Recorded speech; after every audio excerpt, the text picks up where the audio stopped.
Hello, my throat's really bad, so I'm gonna get another drink of water. But hi, L Red, hi, Payback Craft, and Wotug. Welcome.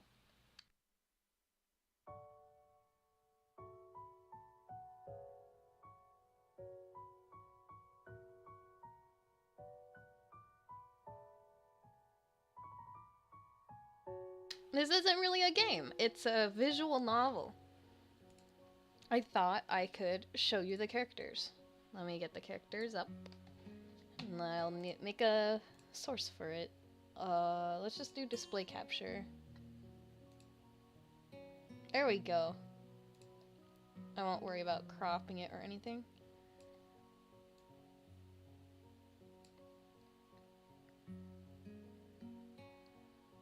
See your father on screen? Who's your father? Okay, so. Wait, where's chat? Oh shit, chat's hiding. Okay, so. These are the characters, I thought I'd show them. Okay, so you play as Hisao Nakai. He's troubled over his months-long stay at the hospital after his heart almost gave out and trying to adjust to his new surroundings. He is trying hard to find his place in the world after being thrown into a new beginning. The chaotic circumstances have forced Hisao to rethink his apathetic disposition, especially regarding things like life, friendship, and future. Okay. This is Imi, one of the people who you could romance. You could read a bit about her, but I feel like some of these are spoilers. All you need to know is that she has no legs. She has burns. She's blind. She has no arms. She's deaf.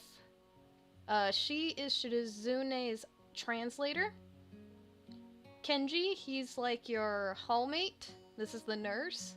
Muto is your teacher, and this is the librarian. I'm fairly disappointed you did not get the joke.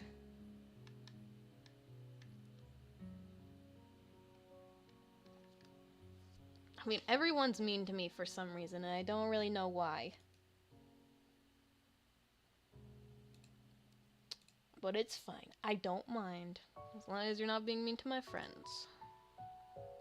Okay, I'm not sure where to put me, really. I'm gonna make sure that is not showing. Okay. Let's see. Whenever I put this game... Okay, we're gonna go to the options. As I was saying... Oh, I'm gonna minimize this a little bit. Make this smaller. Okay, whenever I try to make the game bigger... I can't get out of this, and YouTube went away. YouTube chat? Oh, there it is. There you guys are. You guys disappeared whenever I go full screen in the game. So I can't do the game full screen. Hi, PS player, welcome. Okay. So then I can't do full screen. We're gonna disable adult content. But little do you know that adult content's already disabled. Okay. Then we can't do full screen. You guys will see full screen, I will not. We'll get right into Katawa Shoujo.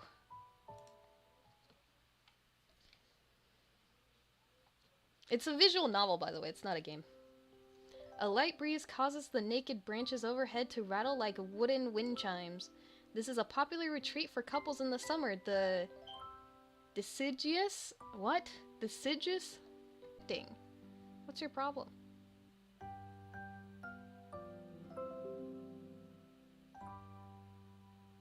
Okay, OBS reconnected, thank God.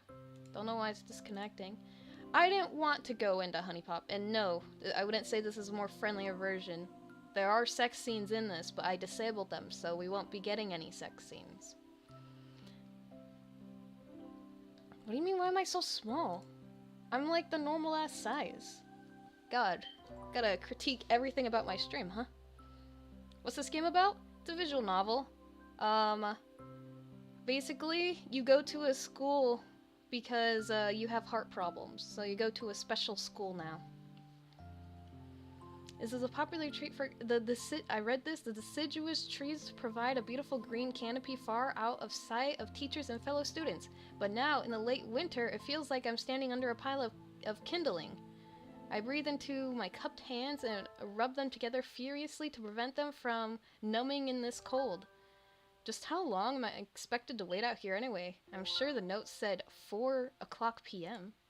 Oh yes, the note. Slipped between the pages of my math book while I wasn't looking. As far as cliches go, I'm more of a fan of the letter in the locker, but at least this way shows a bit of initiative. Can we kill people in this game? Technically, in bad endings, you could die. The person you play as can die. As I ponder the meaning of the note, the snowfall gradually thickens. The snowflakes silently fall from the white painted sky from the only sign of the passing in the stagnant world. Our slow descent upon the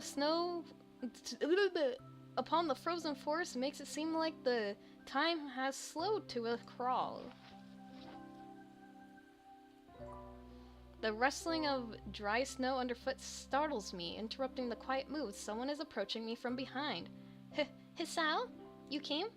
A hesitant, barely audible question. However, I recognize the owner of the dainty voice instantly. Feel my heart skip a beat. It's a voice I listened to hundreds of times, but never as more than an eavesdropper to a conversation. I turn to face this voice, the voice of my dreams. My heart begins to race. Oh my god, it's my waifu. She's here. She confessed to me in a letter. Iwanako? What? Iwanako. Iwanako. I got a note telling me to wait here. It was yours? Damn it, I spent all afternoon trying to come up with a good line and that was the result? Pathetic. Yes, I wanted a friend to give you that note. I'm so glad you got it. A shy, joyous smile that makes me so tense I couldn't move a single muscle if I even tried.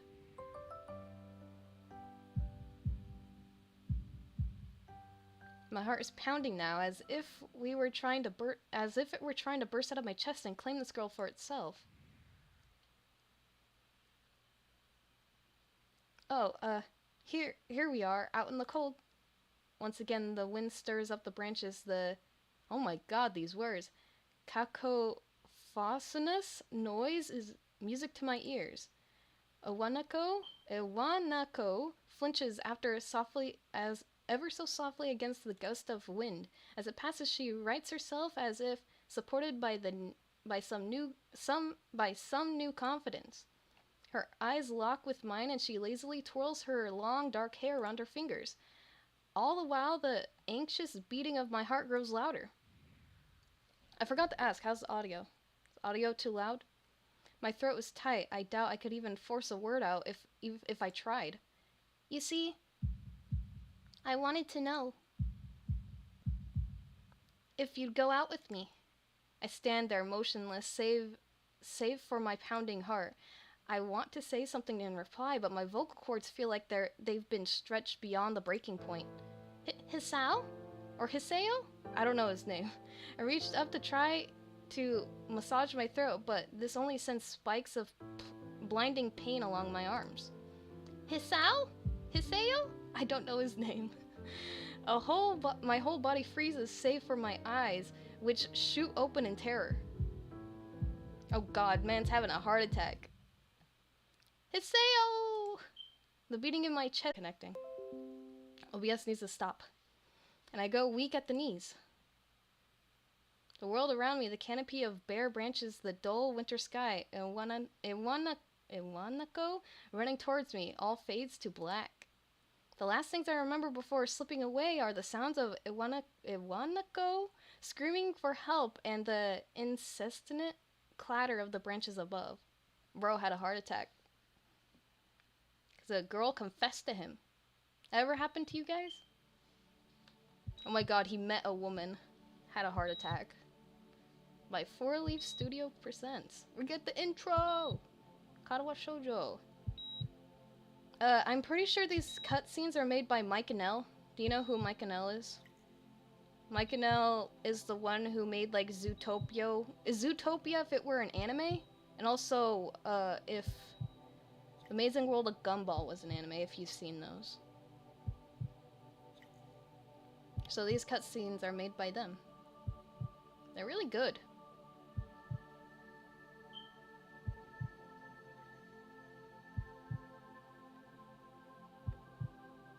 I hope I'm saying Mike Annell correct.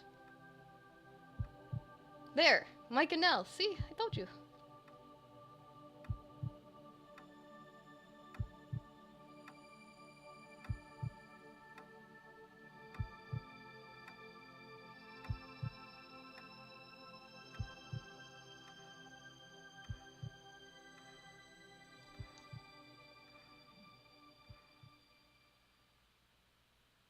Which route do we want to go on first, though? I forgot to ask. It's been 4 months since my heart attack. Oh shit, we're already getting a jump forward. 4 months. In that whole time, I can probably count the times I've left this hospital room unsupervised on one hand. 4 months is a pretty long time when you're left alone with your thoughts, so I've had plenty of time to come to terms with my situation. Arrhythmia. Arrhythmia. Yeah, that's it. A strange word. A foreign, alien one. One that you don't want to be in the same room with. A rare condition. It causes the heart to act erratically and occasionally beat way too fast.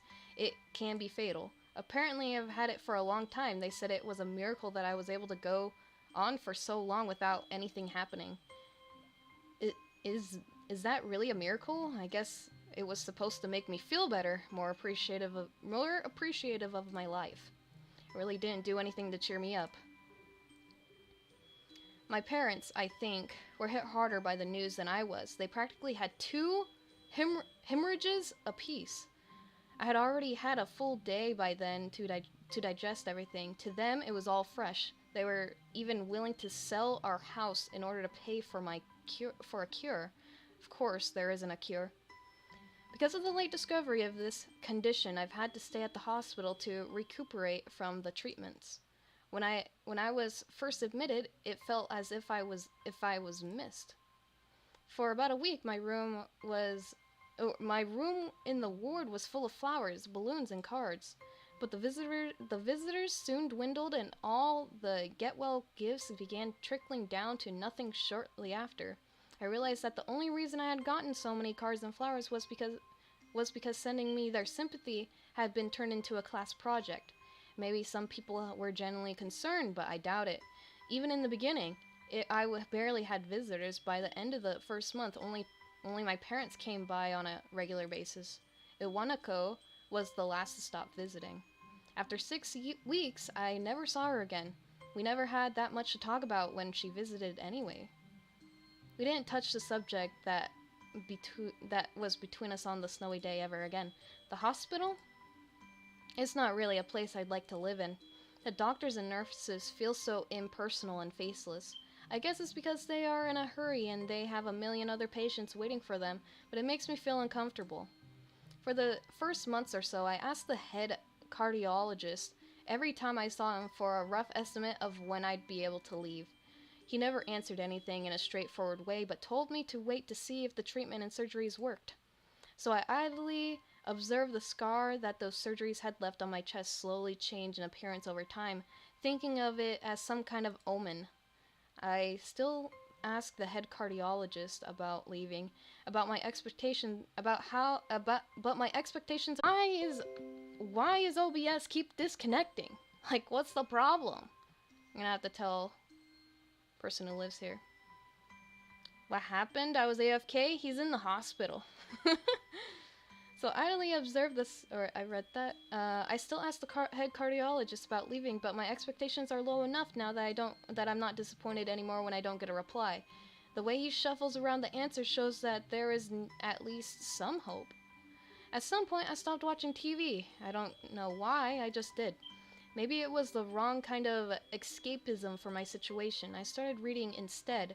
There was a small library at the hospital, although it was more like a storeroom for books. I began working my way through it, one small stack at a time. After consuming them, I would go back for more.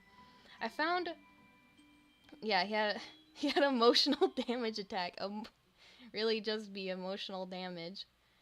I started reading in. Wait, I think I read that. I found that I liked reading, and I think even became a bit addicted. I started feeling naked without a book in my hands, but I loved the stories. That was what my life was like. The days became increasingly harder to distinguish from the other, differing only by the book I was reading and the weather outside. It feels like time blurred into some kind of gooey mass. I was trapped inside instead of moving within. Yeah, we just gotta get through the exposition. This is a visual novel. It's basically like a book. You gotta get through the first part to get to the good part, right? A week could go by without me even really noticing it. Sometimes I pause in realization that I didn't know what day of the week it was. But other times, all the things that surround me would painfully crash into my consciousness through the barrier of nonchalant I had set up for myself. The pages of my book would start to feel sharp and burning hot, and the heaviness in my chest would become so hard to bear that I had to put the book aside and just lay down for a while, looking at the ceiling as if I'm going to cry. But but that only happened only rarely, and I couldn't even cry. Today the doctor comes in and gives me a smile. He seems excited, but not very. It's like he's trying to make an effort to be happy on my behalf. My parents are here. It's been a few days since I've last seen them. Both of them are even sort of dressed up. Is this supposed to be some kind of special occasion? It's not a party. There is a ritual the head cardiologist has. He takes his time sorting his papers, then setting them aside as if to make a point of the pointlessness of what he just did. Then he casually sits down on the edge of the bed next to mine. He looks at me in the eyes for a moment. "Hello, Husao. How are you today?" I don't answer him, but I smile a little back at him. "I believe that you can go home. Your heart is stronger now, and with some precautions, you should be fine. We have all your medication sorted out. I'll give your father the prescription." The doctor hands a sheet of paper to my dad, whose expression turns wooden as he reads it quickly. So many. "Hi, Koro-sensei." Oh my god, it's Koro-sensei from Imagination Classroom. Holy shit. Welcome. So many. I take it from his hand and take a look myself, feeling numb. How am I supposed to react to this? The absurdly long list of medications staring back at me from the paper seems insurmountable.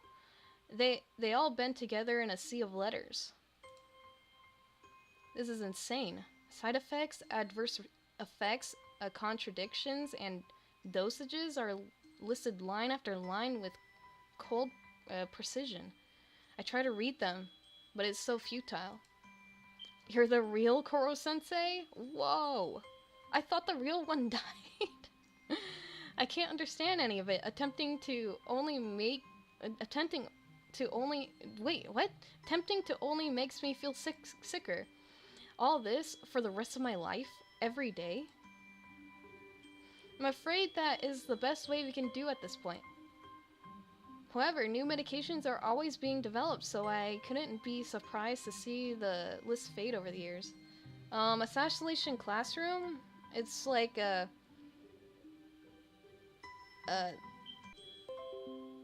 OBS disconnected again. Okay, basically, they have to, the kids in the class have to kill Koro-sensei because then Koro-sensei is gonna blow up the whole world? Or something like that? So they have to kill Koro-sensei. But he's, like, super hard to kill. So that's the whole anime. I think it's like 2 seasons. It's pretty good.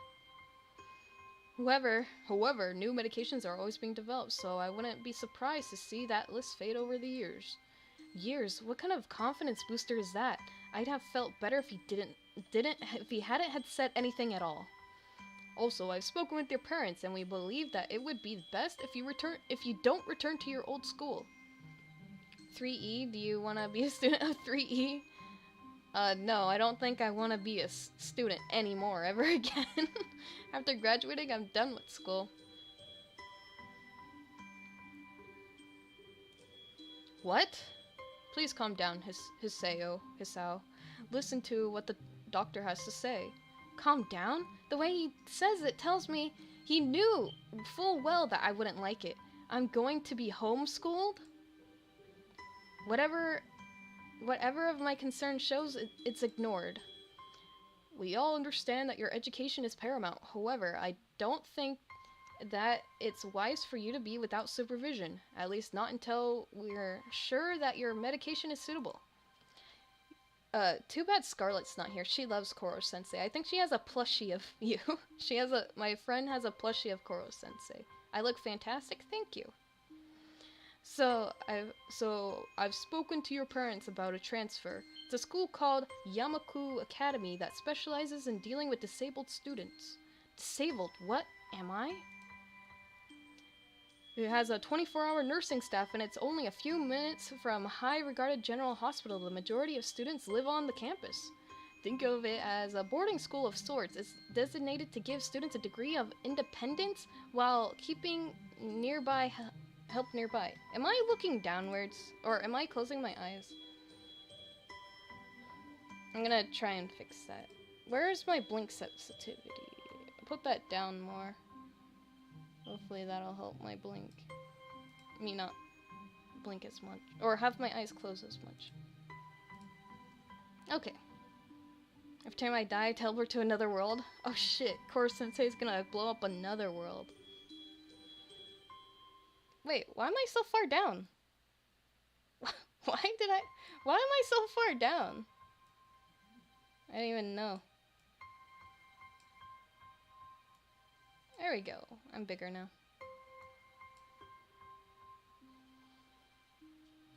Independence? It's a school for disabled kids. Don't try to disguise that fact. If it was really that free, there wouldn't be a 24-hour nursing staff, and you wouldn't make a hospital being nearby a selling point. Of course, that's only if you want to go, but your mom and I aren't really able to homeschool you. We went out there and had a look a couple of weeks ago. I think you'd really like it. It looks like I don't really have a choice. Compared to other heart problems, people with your condition usually tend to live long lives. You'll just need a job one day, and this is a good opportunity to continue your education. This isn't an opportunity. Don't call it. This isn't an opportunity. Don't call it an opportunity. Don't call it a goddamn opportunity. Well, you should be excited at the chance to go back to school. I remember you wanted to return to school, and while it's not the same one, a special school, that's an insult. That is what I wanted to say. To step down. It's not what you think. All the students there are pretty active in their own sort of way. It's geared towards students that can still get around and learn. You just need a little help in one way or another. Your father's right. And many of the graduates of the school have gone on to do amazing things. A person doesn't have to be held back by their disability. One of my colleagues in another hospital is a graduate. I don't care. A person doesn't have to be held back by their disability. That's what disability is. I really hate that something is so important it was decided for me, but what can I do about it? I mean, I wouldn't say Koro-sensei's a bad guy. I love Koro-sensei. He's a cool guy. Smasher Pass? Naruto or Kakashi? I don't know I know who Naruto is, but I don't know, Kakashi. Is he the guy with the gray hair and, like, he covers his eyes or... No. His mouth?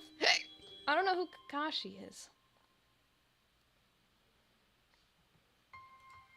It's funny, I had always thought my life was actually kind of boring, but now I miss it. I want to protest, I want to blame this lack of reaction on shock or fatigue. I would easily yell out something about how I can go back to school anyway, but no. That's him? I don't really know much about him, so I say pass. I don't say anything. The fact is that I know now it's futile. I look around the room, feeling very tired of all this. The hospital, doctors, my condition, everything. I don't see anything that would make me feel any different. There really isn't a choice, I know this. But the thought of going to a disabled school, what are those even like? As much as I try to put a positive spin on this, it's very difficult.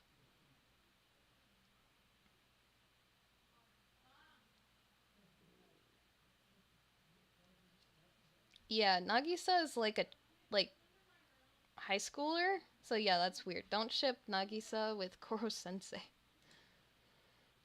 But let me try. A clean slate isn't a bad thing. That is all I can think of to get me through this. At least I still have something, even if it's a special school. It's something, it's a fresh start, and my life isn't over. It would be a mistake to just reassign myself to thinking that. At the very least, I'll try to see what my new life will look like. Let's go! We're going to a new school!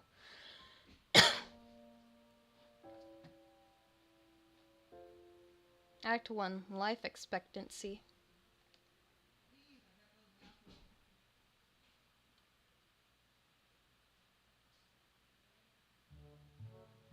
The gate looked far too pompous for what it was. Why does this look very realistic? In fact, the gates in general seem to do that, but this one especially so. Red bricks, black wrought iron, and a gray plaster assembled into a whole that isn't that didn't feel welcoming at all. I wonder if it looked like what a gate for a school would look like, but couldn't really decide. Probably no. Of course, I didn't want to get stuck on thinking about the gate for too long, so I entered through it with a brisk pace that felt surprisingly good. Moving forward feels good. So I walked towards the main building of Yamaku Academy with this brisk pace. I'm alone as my parents are taking my stuff to the dorms, and there's supposed to be someone waiting for me.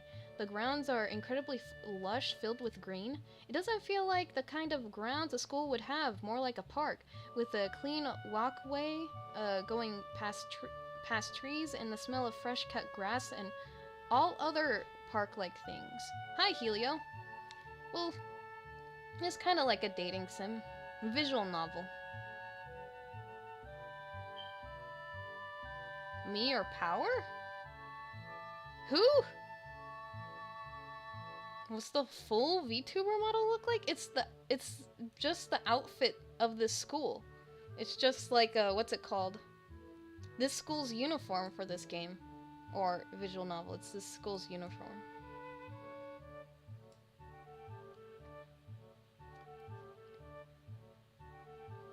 It doesn't feel like the kind of ground... Oh wait, did I say this?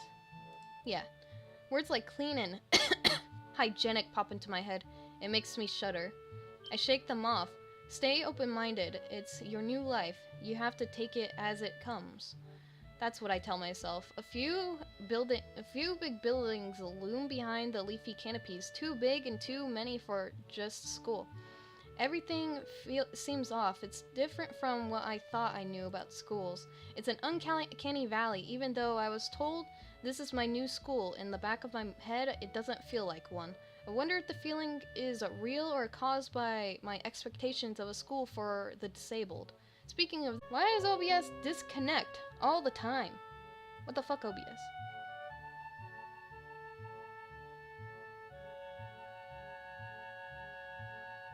Bill Nye the Science Guy? Of course, Bill Nye the Science Guy is a smash. It makes me wish there was somebody here so I could anchor myself to something tangible instead of having this feeling that I stepped into another dimension. The trees hum with the wind and the green hues flash all around me catch my attention. It makes me think about hospitals again and how they say that the operating rooms are painted green because green is a calming color. So why am I feeling so anxious despite all this greenery? I mean, I'm just anxious 24/7 all the time. Always. Always anxious. Only after I stand in front of the haunting main building, I surprise myself by realizing why the gate bothered me. It was the last chance I'd had to turn back, even if I had no life I could return to. But still, after entering, there was absolutely no way I could go back anymore. Feeling nervous and with this realization set in my head, I opened the front door. A tall man with bad posture notices me as I enter. We're the only people in the lobby, so it's only logical. I also have bad posture.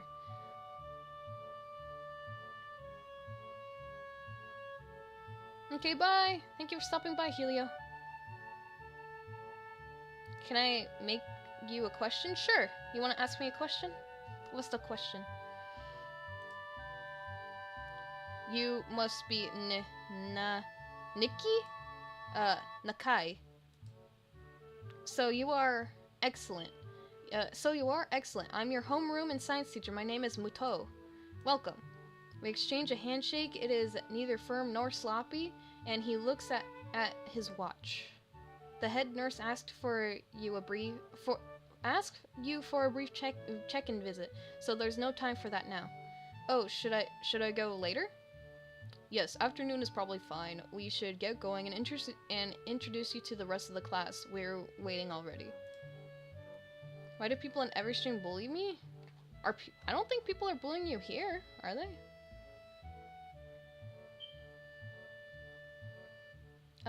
Waiting for me? I don't really like being the center of attention, but I guess it's inevitable in a situation like this. Somehow, not knowing what is waiting for me makes me feel really nervous. Thinking of this, I almost miss what the teacher is saying. Do you want to introduce yourself to the class? Sure. I don't know why this is a decision. Of course we're gonna introduce ourselves. Yeah, sure. I mean, isn't that normal? Of course, but not everyone likes to be at the center of attention. Oh, that's literally just what I was thinking! Ash from Pokemon's like, aren't they both actually like not even adults? Ash or Denji? I don't really know Denji, but they're both like not even adults. I'm probably one of those people, but I guess I should be the one to give the first impression of myself. Right, but it's no problem. Let's go then. My heart is pounding in my chest. Oh shit. What if I made the wrong decision? I'm gonna have a heart attack while introducing myself in front of the class. Oh shit. I need to start thinking now. I am this character. I have a heart condition. I may have a heart attack. My heart is pounding in my chest and it keeps me thinking about my conditions as I follow the teacher up the stairs. Can you make a face reveal? I've already done a face reveal. Go to my channel, look up fish reveal. That's my face reveal. The third door down the third floor corridor is marked as the classroom for the class 3-3. Muto opens the door and enters. Hi, Andre. Your dreams are coming true sometimes. Maybe one day my dreams will come true.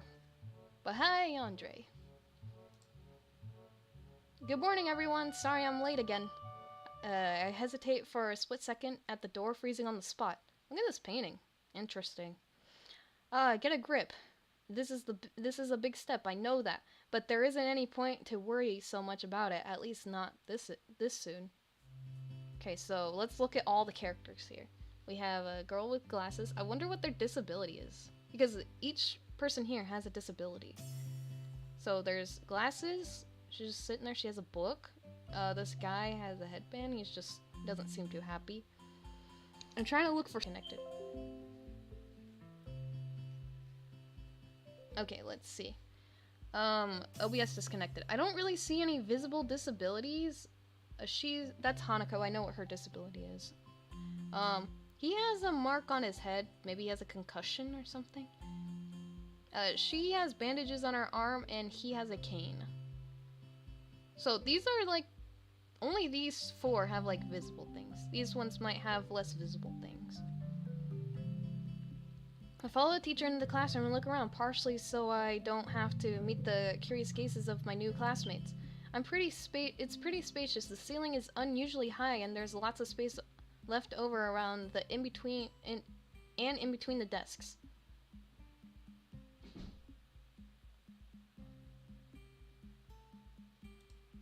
An entire wall taken up by blackboards and high, old-fashioned windows only make it seem larger.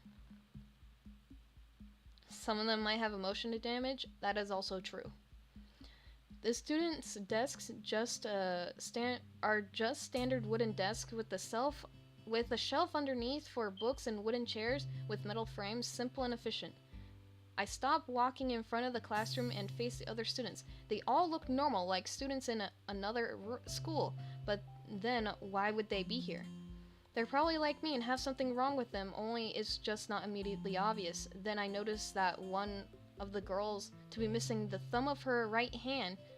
It is a little jarring.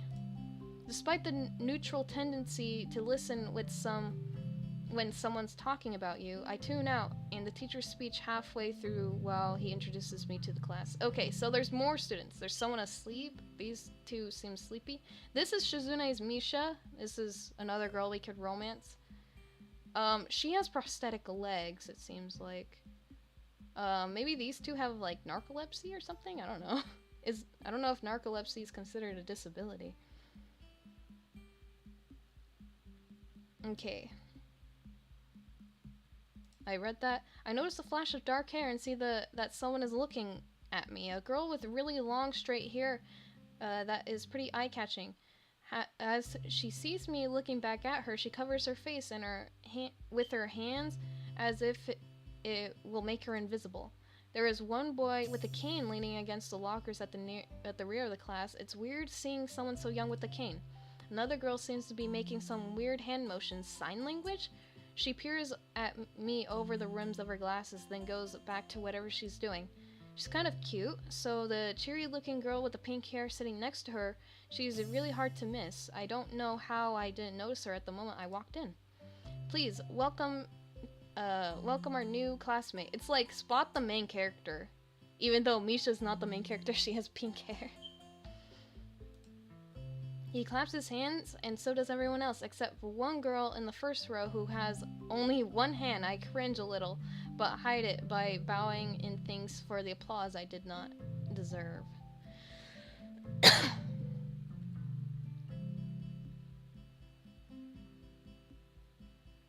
Hey Glitch, die at the end of the episode make you sad? I mean, it's sad that Koro-sensei dies at the end, but I don't know. It's a good anime. A collective silence tells me that I should open my mouth now. So I'm Hisao Nikai, and after that, my hobbies are reading and soccer. I hope to get along well with everybody, even though I'm a new student. Soccer? I don't even think you could play soccer anymore, really, with your heart condition. And after that, I'm being so boring. This is exactly like every every self-introduction ever. I should say something more exciting. I end up saying nothing, and the teacher picks up from there. Everyone seems to be satisfied, even with the little I said, though a few girls are whispering to each other, throwing glances at me. It could have gone worse. I listen to the teacher as he drones about getting along while letting my gaze sweep across the classroom. Everyone seems to be listening to him intently, and when he's done, they clap their hands again, which feels like a weird thing to do. The first row girl claps on this round with her one hand against her other wrist that ends in a bandage so much. I'm gonna have to talk to the people who live here about OBS disconnecting. I mean, I'm not gonna look that up. It makes me feel a little bad. We're going to be doing some group work today, so that'll give you a chance to talk with everyone. Is that okay with you? I've dreamed about being alone in a dark room and crying in the corner thinking about the wrong thing I've done in my life. I mean, I don't dream about that. I just think about that all the time. Yeah, it's fine with me. That's okay. You can work with Hakamichi. She is the class representative.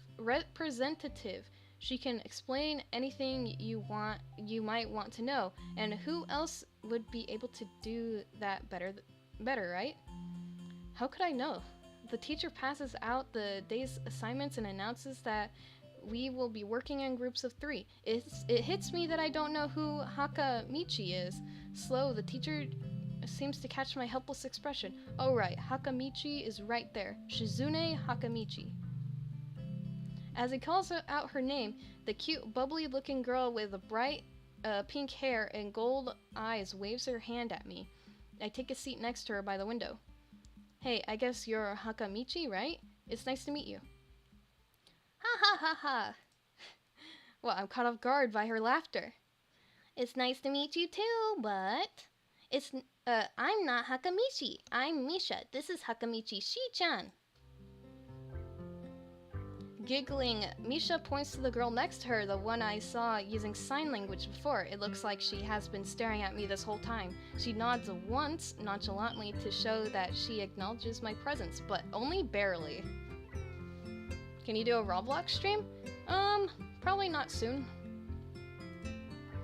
She has short yet carefully, neatly brushed hair, a pair of oval-shaped glasses balanced on the tip of a dainty nose, and dark blue eyes that seem to alternate every few seconds between analytical and slightly bored.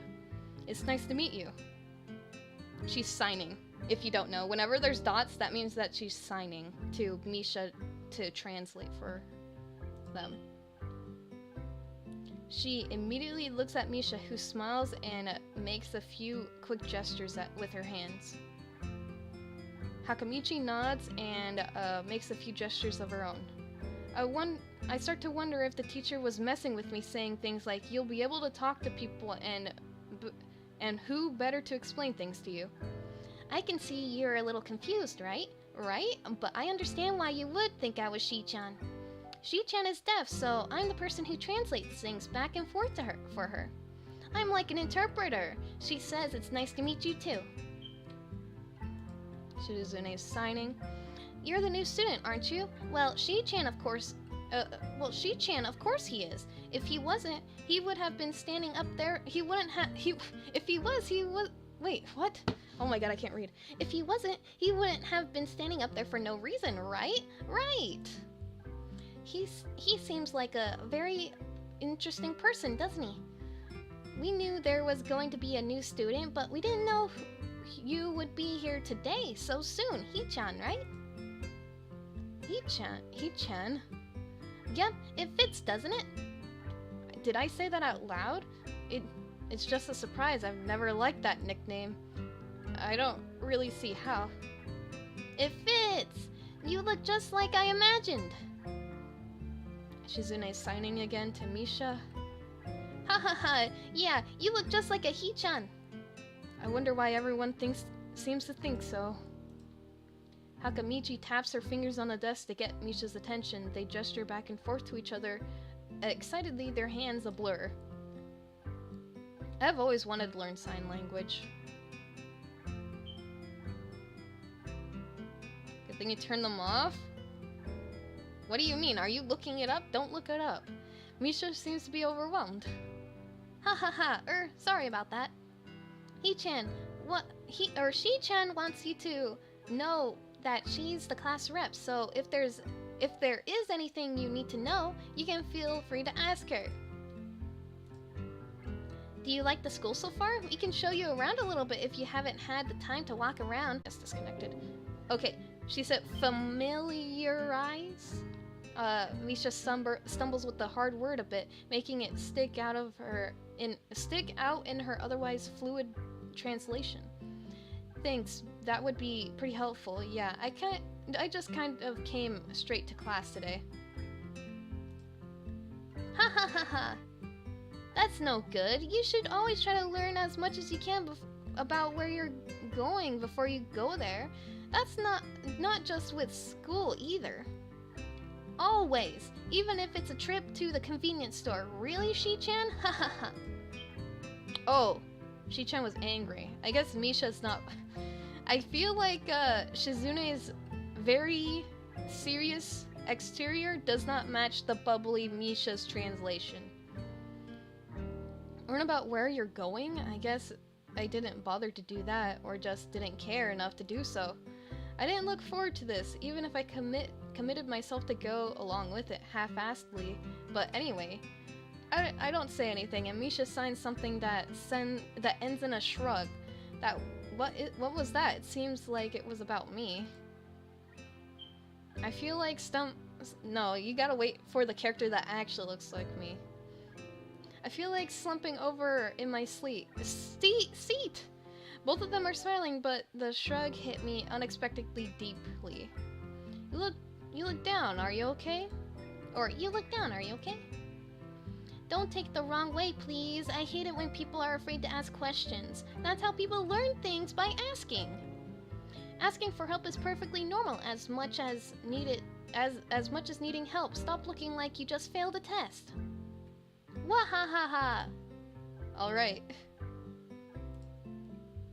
Ah, and another thing, you don't have to call Shi-chan something so formal like Hakamichi or class rep all the time. Just call her Shi-chan. Oh, she's blushing. Ahaha. Okay, maybe that's too casual. Maybe Shizune would be more appropriate. Yep. Shizune is fine. Okay, that would be a lot easier for me. I feel a lot more at ease. Both of them seem so friendly, so I feel like an idiot for being so apprehensive earlier, especially about Shizune, who I assumed would be all about business. Well, she still seems like that, just less so, I guess. Oh, she's angry. Oh right, we haven't even touched the assignment. We should start work now, or Shi-chan will get mad. The assignment is also kind of long. We should start now if we want to finish it before the end of class. Wahaha, that too. Oh no, she's angry. Shizune glares at the two of us impatiently. I don't need to know sign language to understand that. True. Okay, I get the sign. I get the message. After class, we can take a walk around the grounds together. It's a nice day today, okay? The assignment is actually very challenging to get through, combining aspects of being both difficult and unnecessarily long. Yes, Honey Pop does not really have a 18+ filter. You can't really turn it off. You can censor it, but it's not enough censoring because it doesn't really censor everything. Still, we finished it a few minutes earlier than anyone else in the class, despite our late start. Shizune and Misha are really capable. They're quite different, though. The class rep is as calm and professional as she looks, while Misha is a lot more playful and girlish. Playful and girlish, not to mention a little more easily distracted. That's what I was saying. That Shizune's... I'm taking off my sweater right now. It's getting hot. Shizune seems a lot more serious than Misha. To be honest, the two of them did most of the work. I feel guilty about that. The clock tower bells ring, signaling the end of the period. Time for lunch. Without knowing what else to do, I follow Misha, who is beckoning me into the hallway and down the stairs. We descend even below the lobby where I met Muto, down to the bottom floor. Just like everything in the school, the cafeteria seems too spacious and oddly modern in contrast to the classic exterior. The big windows open to the courtyard towards the main gate. It's the cafeteria! Her enthusiastic statement of the... What? You're looking up the 18+ scenes too? Why are you guys looking them up? You guys are... SMH. Do whatever you want, I guess. I would probably get fucking banned if they were on stream. Her enthusiastic statement of the obvious makes me... Oh, I said that. Doesn't care so much, so we proceed to the line. There is a rather long list of menu options, which seems great until I realize that many of them are to accommodate students who need special diets. How nice. It almost feels like I'm back at the hospital eating portions measured with scientific precision to meet the needs of the patients. I don't think that's true. I feel like them having a very broad food selection is so much better than most cafeterias in America. God, I wish we had more food options at my school. I pick something at random and follow Shizune to a table sitting opposite of her. As I nibble As I nibbled indifferently at the food I'd rather not eat, Misha pokes me in the side to get my attention and points to Shizune. I don't understand signs, so the point escapes me. Maybe looking at the person who talks to you is more proper and polite? Do you want to know something? What? About anything. We're your guides, so you should ask if there's some if there is. Wait, you should ask if there is something. I wonder. Okay, I think I got everything I need to know. Ask about the library, ask about Shizune's deafness. I feel like that's too personal. I don't know anything about her yet. We're gonna ask about the library because we like to read. Oh yeah, is there a library in the school? Lately I've gotten into reading a lot, so I'd like to check it out. Misha gives the kind of frown that makes it clear she doesn't consider reading a healthy hobby, but then she picks up her smile again. There is! It's in the second floor. We can show it to you sometime. Thanks. Or thanks. Stop talking about it! Stop talking about the Rule 34 in this game. Stop. Stop. There's a reason why I disabled them. I return to my food while the girl talks between themselves. Misha and Shizune sign back and forth very animatedly, throwing sideways glances at me, but Misha refrains from translating. Maybe they are talking about secret girl stuff or something? I quickly notice a conversation in sign is not enough to fill in a silence. Oh, he's third wheeling. They're all signing. Imagine! Like, you can't understand. It's like when people speak another language around you, you can't understand, and then they just laugh, and then you assume that they're talking about you. That's gotta happen to everyone. Like, there's people talking in a different language, and then they start laughing. And I'm like, oh, they gotta be talking about me. We arrive in the classroom early, but we're not the first. The dark-haired girl I noticed before is slumped over her desk at the last row. Ah! She jumps a little when Misha crashes into the room with the elegance of a rhino. She shrinks deeper into her seat. I can feel her tension all by the way from here, as if she were slowly turning into stone just from our presence. Misha and Shizune either don't notice or don't mind it, as they walk directly past her to their seats and begin to converse. I'm left wondering about her, even when the classroom slowly fills with other students and finally the teacher. Getting into the rhythm of the school feels strange. It's as if my brain remembers how this is done, but my body doesn't. Towards the end of the class, I start yawning and counting the minutes left. I shouldn't be this tired on my first day of school. Maybe it's the long time spent in the hospital that made me feel like this. I'm even feeling physically weak and lifeless. I mean, I'm just saying Rin has short brown hair and green eyes. That's all the criteria you need. The only criteria you need is short brown hair, then boom, it's me. Before long, the final bell rings. Hi, Bunley! Yeah, it was Vesker, Hanako. I mean, what character? I feel... Oh, but yes, keeps disconnecting. Let's go! Okay, what was I gonna say? I think I like all the characters except for Emmy. I don't know. I don't really like Emmy all that much. Before long, the final bell rings. School is finally over for the day. Beside me, Misha and Shizune are having a short conversation. After a bit of deliberation, Misha turns to me.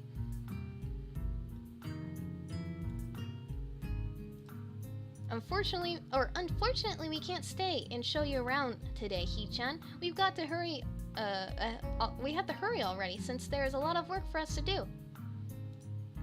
You'll find your way around here, I'm sure of it. Ah, wait, the teacher said I have to see the nurse. Where do I have to go? Is that so? We can at least show you that much. Come on, the nurses have their own building, so we have to go outside. We join the flow of students making their way down the stairwell and outside, with the girls pointing out other senior classrooms in the same hallway as ours. When we get outside, the girls make their way to the smaller building right next to the school. It's built in the same style, so it looks like it's actually a part of this main building. I can't tell if this, like the backgrounds in this are like painted or they're real. They just look real to me. The trees, they look painted. I guess it's all painted. I don't have my glasses. This is the auxiliary building here. There's a lot of official and important stuff inside, like the Yamaku Foundation office and all the nurses' office. They even have a swimming pool. Now, how is that official? Don't be silly, Hee-chan. It's for physical therapy, of course. Anyway, all the nursing staff facilities are in there too. The head nurse's office is on the first floor. You'll be fine from here, right? We'll be going then. See you tomorrow. Yeah, thanks, bye. A whole building for stuff that is nothing to do with the actual education? I guess it's necessary for a place like this. I walk in hoping that this really will be a quick visit by the teachers, like the teacher said. Why the chair reveal? It's just a chair. It's just a chair. On the white door on the left is a green cross with the text head nurse and a nameplate. The voice from the inside responds to my knock almost immediately, but I can't quite make it out. It sounded a bit like an invitation to open the door, so I invite myself further in. The room is not large and it smells strange. The friendly-looking man turns around on his office chair to face me as I enter. His desk is neat and tidy, but the bin under the table is overflowing with medical utensils, and there are at least a dozen coffee cup rings lingering on the desk. Get a coaster! Oh, it's the smiling man. Hello there. What can I do for you today? He is young looking and sort of rugged, but the dimples in his cheeks wash that impression away when he smiles. Are you the nurse? He smiles like a person who has heard this very same question hundreds of times. Well, yes, I am. It says so on the door, no? You can call me by my name or just the nurse like everyone else. The man do be smiling. He do be smiling. Of course, I shake off my confusion, realizing I probably should grab his extended hand. His handshake is rather firm and friendly. Right, I'm a new student and my homeroom teacher told me to come and meet you. My name is Hisao Nakai. Is it Hiseo or Hisao? I don't know. His eyes light up with revelation. He snaps his fingers. Oh, you're that Nakai. I was just reading your file in the morning. Some kind of chronic arrhythmia and a related congenital heart muscle deficiency, right? Hi, Michael, what the hell? What do you mean, what the hell? What? He gestures me to sit down in a vacant armchair in front of his desk. Yes. Good, well, you've probably been briefed about the school enough, so I'll go over this quickly. Since when was this game planned? It's been, what? What do you mean planned? I said they're all OBS disconnecting. I'm playing dating sims. This is not a dating sim, it's a visual novel. I'll do what I want. I'm gonna kill you, Michael. No, I'm sorry, I'm not gonna kill you. That was mean. Good. Well, you've probably been briefed about the school enough, so I'll just go over this quickly. We have all kinds of facilities available, mostly physical therapy and such. There's always someone from my staff around, even at night, so never hesitate to call us if there is a problem. The famous 24-hour nursing staff. Wow, this is like a hospital. Well, not exactly. For instance, we don't do brain surgery here. His joke feels so out of place that I'm left thinking why he even said it. Yeah, just that I'm really weird. No, wait, what? Yeah, just that it's really weird to have so many medical people at a school. You'll get used to it. I'm not sure of that myself. I'm not so sure of that myself, but I don't let the nurse know it. Now, let me just find your file again. While he searches for something from his computer and shuffles stacks of papers around, I let my gaze wander around the room. Reading is hard? Yeah, it is. Superman or Doctor Strange? I don't know, man. While he searches for... Oh wait, did I read this? It's the epitome of generic, I'd like to say. Beige walls and a ceiling, dark gray laminated flooring, and all the equipment you'd expect from a school nurse's office. Even the ridiculous educational posters are hanging on all four walls, reminding me to eat properly 3 times a day and from all the food groups. Smiling, the nurse draws a thick file from the stack of similarly thick files and opens it. Hi, Amarka? I'm sorry, I'm saying your name wrong. Is it Umarika? Thank you so much for subscribing. Thank you. I'm gonna keep trying to say your name then. Is it Umarika? Umarika? I don't know. I hope I said it correctly at least once. But welcome to the stream. So you already have a medication for the arrhythmia. Just remember to take your pills every morning and evening or it won't be much help. Apart from that, do you do any sports? Rash stuff like, I don't know, boxing? He grins at his own joke, but I don't. Well, I played soccer occasionally with some classmates. Alright, I'm afraid I'm going to have to recommend you refrain from doing that. At least for the time being. My water's about to fall off the table. Or my desk. Doing well? That's great. Alright, I'm afraid oh wait, I already read that. Oh. My lack of reaction makes him raise an eyebrow, but really, I'm not too bothered by him forbidding me to kick a ball around. I guess I never did it out of a burning passion for the sport, just to have something to do. Any kind of concussion might be very dangerous to your heart, and risk another attack is not a good idea. Was the previous one caused by a sudden concussion to the chest area? There is no mention of the cause in your papers. Hi, Revenant of Blood. Welcome! This is the best visual novel? It is a pretty good one. To be fair, I don't really know any other visual novels. The rest are like more dating sims that I know of. Not exactly. I sidestepped the question acceptably, and he glances at me over his papers with a more serious expression on his face. No, you know how I had a heart attack? A girl talked to me, and I had a heart attack. Still, you need to keep your body healthy, so some exercise would do you good. We have physical therapy and such available as said, but I don't think you really need such heavy measures. Just like me, for real. Okay, since we have more people here, I was wondering, which girl are we gonna be with? There are 5 girls, I think? There's Rin, Lily, Hanako, Shizune, and Imi. Who do we want to be with for our first playthrough? None of them bring... I was about to say, then I get the bad ending! The burn girl is best girl? I agree with that. Break all their hearts? I'll get the bad ending if I break all their hearts! Why Imi? Seems like people like Imi.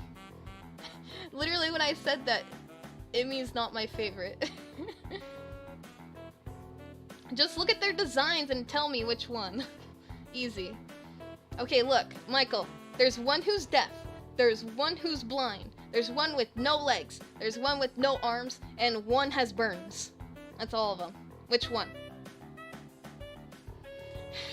Just get some light exercise regularly.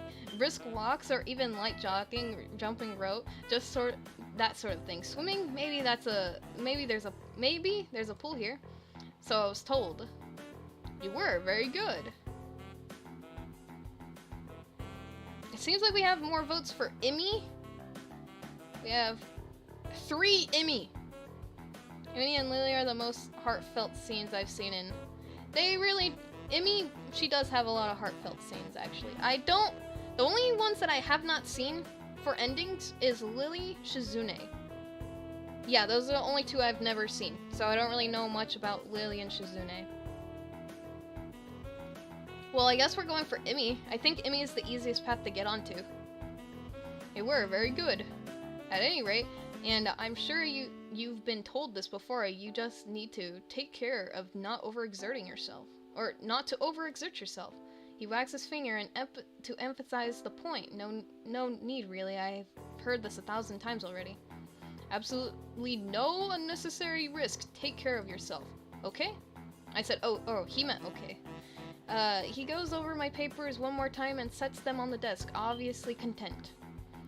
Good, that's it. Then come meet me if you ever need something. I'm ushered out before I even realize it. A quick visit indeed. I end up standing in front of the main building and the auxiliary building, although to my eyes they still look one and the same. It's the first real look I get at the other students, so I watch people coming out of the school going towards the gate or the dorms. Everyone seems to know where they are going. And I still keep thinking that most of them don't look too special for being students at a special school. Then again, neither do I. Does that make me one of them? One of us? I should go somewhere too, to prevent me from getting lost. It's around dinner time, but I feel tired instead of hungry. The weariness in the weariness in me is reading's hard. Reading's hard. One of us. One of us. The weariness in me only grows as I trudge towards the dorms set a little way apart from the main building complex. There is a garden of sorts between the school and the dorms, shrubbery, flowers, and that overbearing smell of fresh cut grass that fills the atmosphere. It dawns on my tired mind that the smell feels novel because I haven't been outside at all for so long. Slow down, you're reading? I'm trying to read fluently, because that was always a problem in school for me. Could never read fluently. Why don't you read? Why don't you slow down your reading?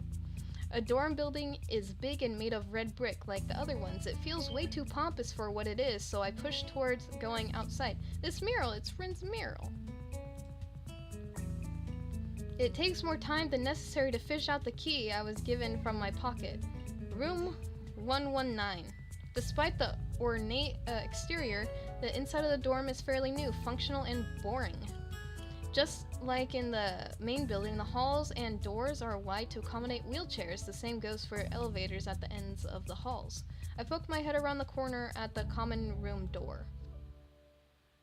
Because reading isn't hard when you slow down? How slow do you want me to read then? Inside, a few students are watching the television. Is that how slow you want me to read? Hi, Epic Ziggarab. Welcome, welcome. One nods and gives a quick hello before turning back to the TV. Seems that only the girls around here are sociable. I suppose that's perfectly fine with me. I climb the stairs to the upper floor. Here, small corridors branch off from the main hallway. Again. Each of these minor halls seems to have a toilet and shower, as well as 4 rooms. About halfway down the hall, I spy room 119, or 119. The nameplates on the rooms adjacent to mine are blank. I guess there are just 2 of us here. Light shines from below the light shines from below the door of room 117, so I knock lightly. Hello, is anyone home? From inside, I hear a few moments, then the clicking of way more locks than I thought these doors had. After a moment, the door squeaks open. A bespectacled boy is this Harry Potter? Is standing in the doorway. He is looking at me very intently through his extremely thick glasses. What does his voice think? Who is this? Blind? No, at least not completely. Why would he have eyeglasses if he was? This man look like me minus the scarf? No, he doesn't. He has black hair. He leans closer to me until our noses are almost touching. His breath stinks of garlic. Hisao Nakai. I'm moving into the next room. I thought I would introduce myself. His face suddenly brightens in realization and he stands back upright, thrusting his hands out in a smiling greeting, almost straight into my diaphragm. Oh, or how is his voice? Oh, sup, dude? My name's Kenji. Oh, wait, what? Does he have an accent? Oh, shit. I don't know what he sounds like. Hi. I take Kenji's sweaty hand and shake it, still a little rattled by the sudden change of attitude and vehement welcome. There are some suspicious-looking people going in and out of your room earlier. It was probably my parents. Your parents? You sure? Because they could have been some other people, too. You can't judge a book by its cover. His out-of-place proverb is left hanging between us awkwardly as I try to think of some way to respond. I say the chances are high enough. He shudders and makes some exaggerated hand gestures. You're a brave man, Hisao. Me? I don't think I could trust the chances. The only one I trust is myself. Does that mean I shouldn't get to know you either? He thinks about this for a while. A wise decision. Damn, you're smarter than you look. Probably. What do you look like? I hope not smart. He can't see! He always sounds Russian in my mind when I read it. I can't do a Russian accent. He squints his eyes and leans closer again, but I lean backwards to dodge it. Never mind, it doesn't matter. With that, he fumbles around for a moment in search of the door handle and shuts the door behind him. Oh, it is like Michael. He just spends all day in his room. I slide the key into the lock of the door marked 119. Bleak beige walls, white linen, and a desk made of some type of light wood. Ugly curtains. It's no one's room, impersonal, like my hospital room was. My bags are sitting at the only difference is that, never mind, I don't know if I'm remembering this incorrectly. I was gonna say Kenji's gay, but I think he dated a girl once. I don't know. Maybe he's bi, who knows. My bags are sitting at the foot of my bed, looking a lot emptier than they did this morning. The closet is sitting open, stocked with my clothes. Also, it seems that there are a number of school uniforms hanging there as well. That's a comfy bed. It does look kind of comfy. A note is pinned to the sleeve of one of the shirts. Hi, He-chan, we packed... Oh, wait, that's Mom and Dad. Oh, I thought it... When it said He-chan, I thought it was Misha. Hi, He-chan. We've packed your things and made your bed. They said that if these don't fit, then you can go to the office tomorrow. If you have any problems, you can always call us. Love, Mom and Dad. Well, at least I don't have to worry about unpacking. I kind of hoped I would have. Then there would be something to do. It's still too early. I put the note down on the desktop and lie down on the bed, feeling drained. Lying there makes me want to read something, but I have nothing with me. I wonder if the hospital conditioned me for wanting to read whenever I have nothing to do. The restless urge just keeps growing until I have to stand up. Hiccup. Maybe it's stress or something. I feel pretty nervous about it before coming. Or I was pretty nervous about it before coming, and for the entire day, too. I still am, I think. Damn, I have to distract myself somehow so I won't be this unnatural all the time. Tomorrow, I'll go borrow some books from the library. Yeah, I'll do that. But for now, the bottles of medications neatly arranged on my night table catch my eye. I pick up one and shake it just to hear the contents rattle inside, and then read the glued-on pharmacy label. Sao Nakai, 2 tablets daily to stay alive. Very straightforward. It doesn't really say that. Oh, okay. It could just as well. It's kind of twisted having your life depend on chemicals like this. I resent it a little, but what choice do I have? With a sigh, I began my new daily ritual of taking the right number of pills from each bottle, being careful to check the correct dosages. I lie down again, feeling hollow and uncertain, and after that, I keep staring at the blank, unfamiliar ceiling for a long time. Hi, Mango the Muffin. It's a visual novel. It's a lot of reading, no gameplay at all. Basically what happened, what you missed so far, is that you had a heart attack because a girl talked to you. Now you go to a school for people who are disabled because you can have a heart attack at any moment. And then now we're meeting people. I lie down again, feeling hollow and uncertain, and after that I keep staring at the blank, unfamiliar ceiling for a long time. It doesn't start looking any more familiar, not even after darkness falls and long shadows draw across my room like fingers. The sheets feel slightly more comfortable, warm and nest-like against the chill that passes for room temperature here. Soon the lighter shade of darkness that is the ceiling looks like every ceiling does at night, and it becomes the only thing I recognize anymore. I forgot how immersive this was. All the depictions of everything made me feel like I was there. Yes, it's very descriptive. The night beckons me to sleep, and I feel the coldness of unfamiliarity and fear creeping up my spine once again. I keep drifting further away from the world I knew. We go to sleep. We sleep! Woo!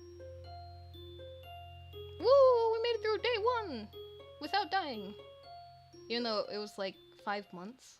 I have a notification on Discord. What is this? Discord. Oh, it's in...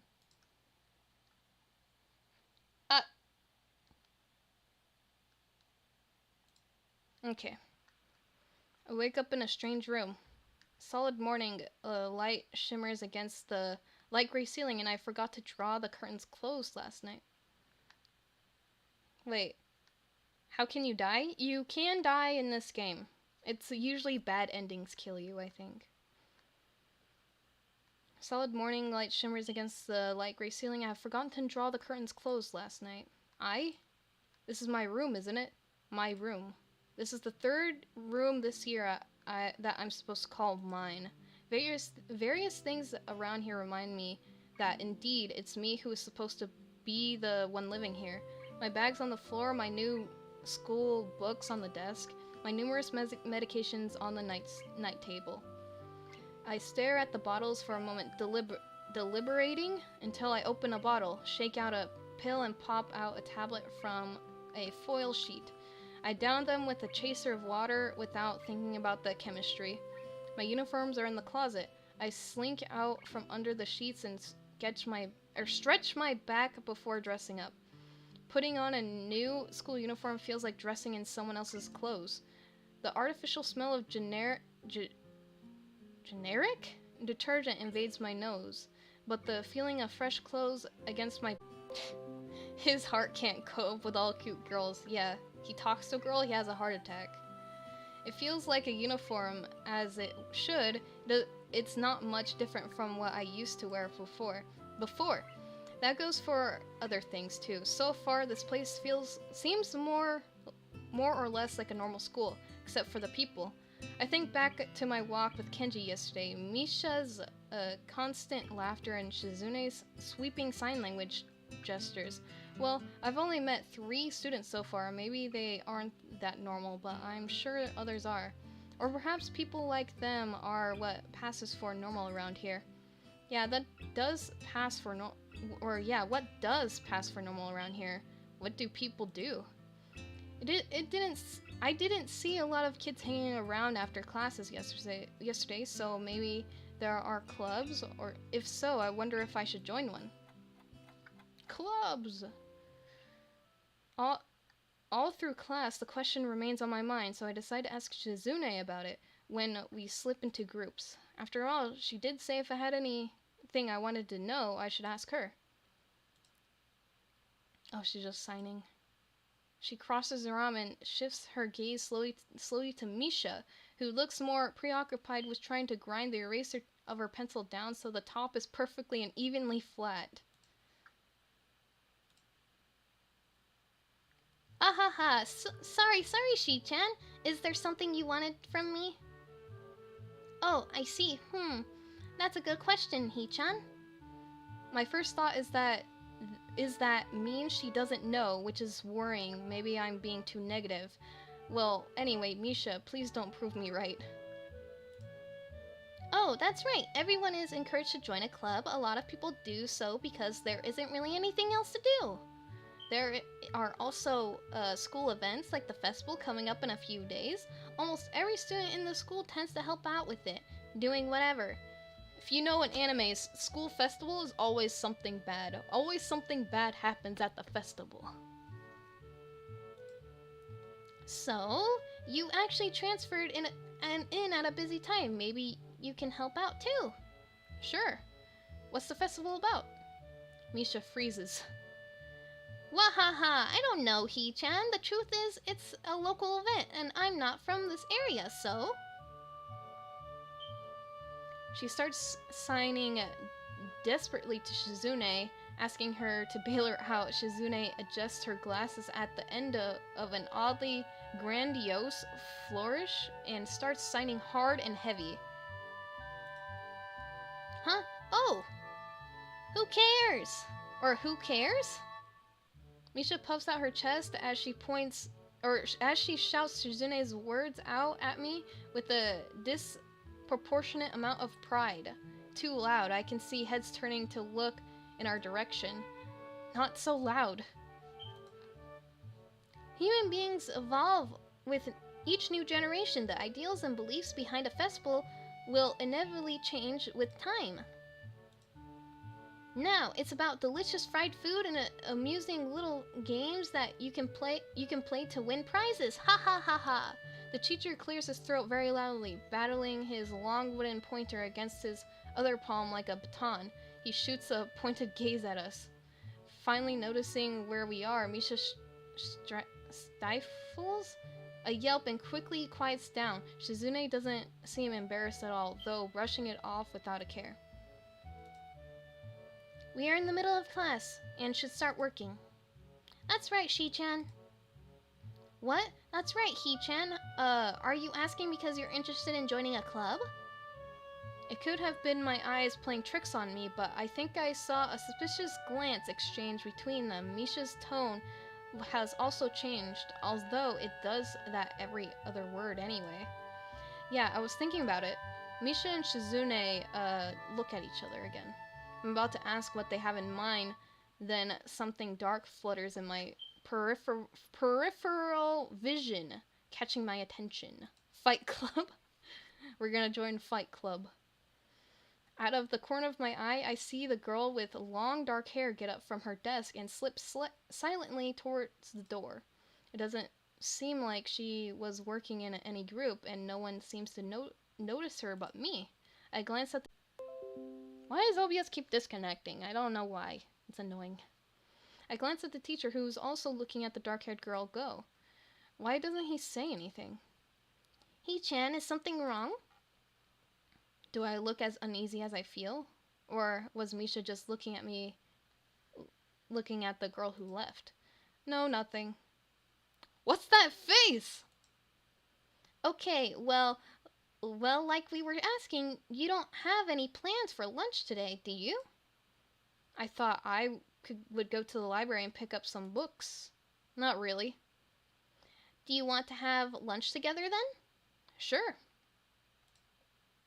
Yay! Wahaha! Okay, Hee-chan, perfect! We're gonna go! We're hanging out at lunch. The rest of the class passes uneventfully. The girl with the long hair never came back.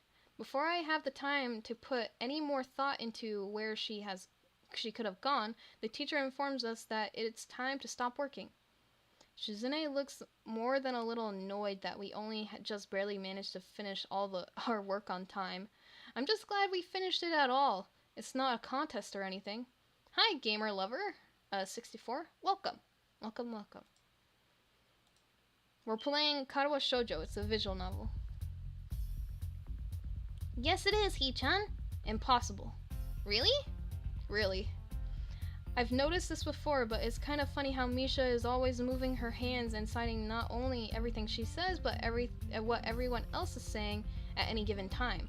Obviously, it must be so Shizune can understand it. Her eyes dart back and forth between Misha's hands and me. I don't know who I'm supposed to be looking at. I'm talking to Misha, but that might be wrong. Maybe I should face Shizune. I'm used to looking in the direction of the person whose voice I'm hearing, but really. Got a shiny rock ruff and violet? Congrats! Awesome. I don't remember what shiny rock ruff looks like. Shizune can't hear- is it blue? I think it's blue.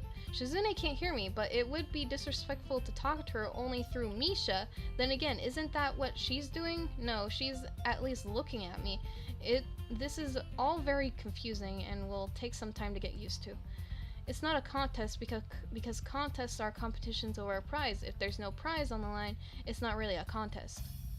Oh my gosh, she's giving me the face again.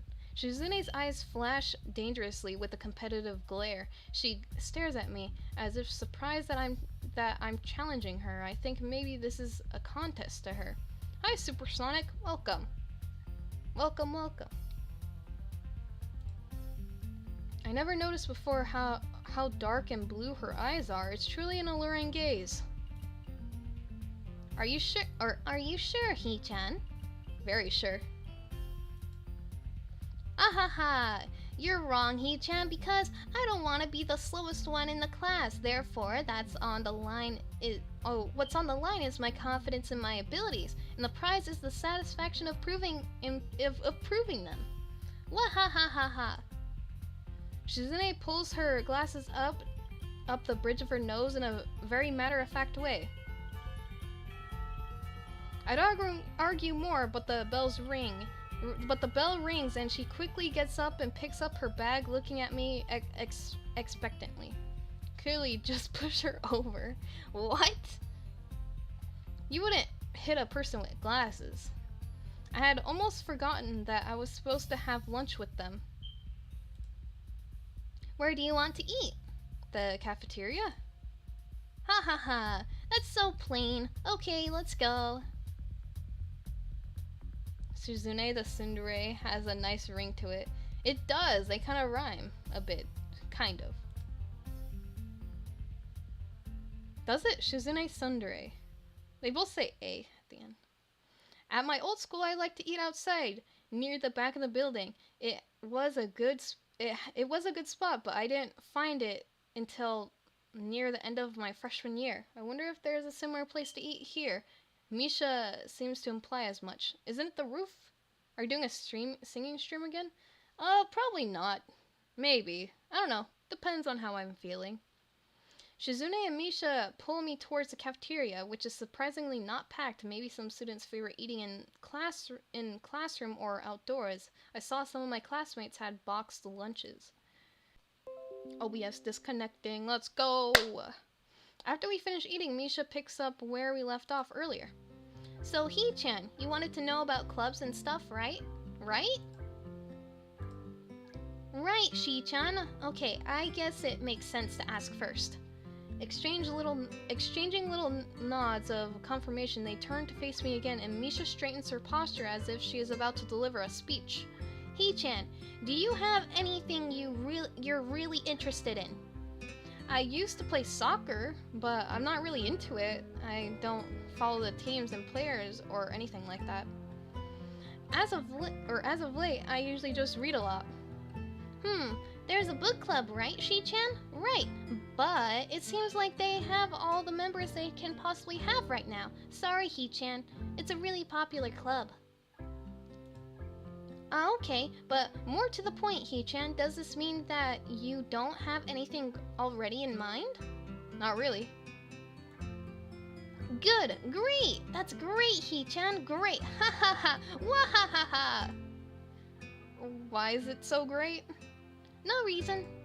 Well, Hee-chan, other than clubs and the upcoming festival, there is one other thing. Student council!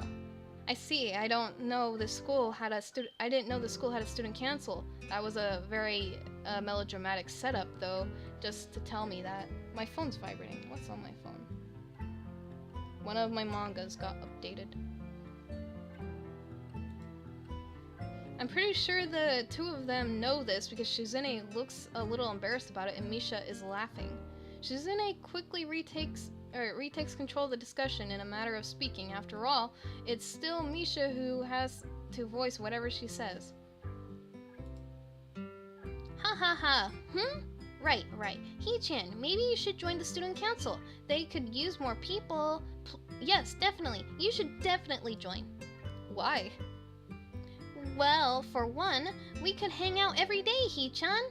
Shi-chan and I are both in the student council. Actually, Shi-chan is the president. I'm starting to get the suspicion that Shizune and Misha might not exactly be the most unbiased people to talk to about this. As if reading my mind, Shizune quickly adjusts her glasses and signs something to Misha. Ha, of course we're not trying to get you to join just because we would obviously benefit from you joining the student council and therefore have an incentive to try and get you to.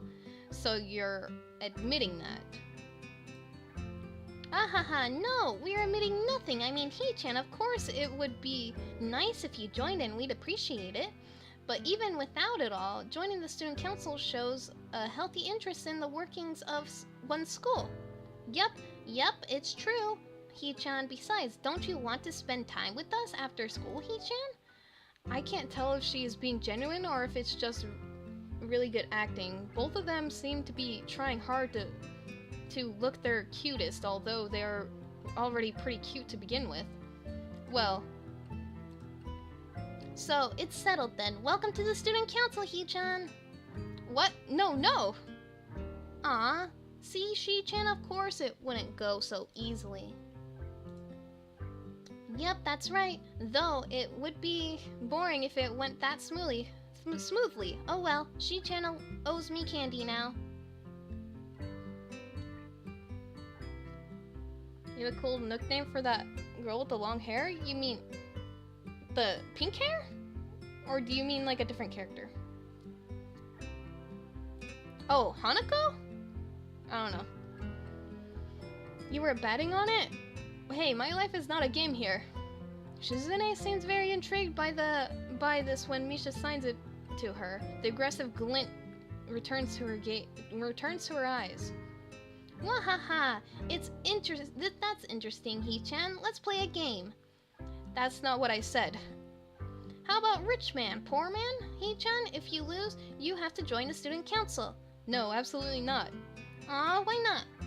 My nose is itching. Why is my nose so itchy?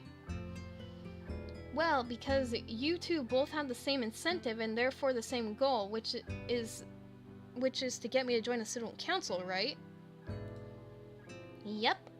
Yeah, that isn't my goal, but what this means is both of you can team up and I'll be at a clear disadvantage, so... Yes, disconnecting so much! Stop it! I'm gonna get angry. Hee-chan, I'm very offended. Are you saying you don't trust us and that we would pull something so disingenuous? That makes me sad. Sorry. Or sorry? It's hard to tell where Shizune's influence ends and Misha's thoughts begin. In order to atone for hurting a young girl's feelings, you should definitely join the student council. This is like manipulation tactics that I do to get food. No! How about a game of paper football instead of rich man, poor man? Paper football? Yeah, it's a game they play in America. You can make a paper triangle and then try to shoot it past goalposts and the other player that the other player makes with their fingers. Isn't that cool? It's the ultimate form of competition between two people, Hee-chan. And it's also played by elementary and middle school children, Shi-chan. Wahaha, that means it's a game that really separates the boys from the men. More like the boys from the slightly older boys. Anyway, I'm not going to play that either. Just the fact that you know about it means you're probably surprisingly good at it. Ha ha ha, yeah, that's true. How did you know, Hee-chan? Shizune frowns at Misha, telling me that she probably wasn't supposed to admit that so readily. I wouldn't say that I'm happy with her attempts to get me into the student council, but I'm a little curious about what the student council does here. I've never been on one before, or even known anybody who was a member, so it interests me. I also kind of like Shizune and Misha, so maybe it wouldn't be so bad. Okay, Hee-chan, what about Risk, the game of world domination? I don't know what that is. It's really fun, Hee-chan. You fight for control of the world with armies and everything. I thought that said crimes. I don't know why. Sounds like Shizune would be good at it. If you want to play, we can after school. Hi, Zoro. Welcome. I'm probably gonna go get water pretty soon. I'm trying to find a good spot to stop and go get water. If you want to play, we can after school. Ah, really, Shi-chan? We can play just for fun. Shi-chan hasn't played in a long time, so if you want to, there is no strings attached. Well, okay. Okay. Perfect. We'll see you after school in the student council room. Then, Hee-chan? Wait, why there?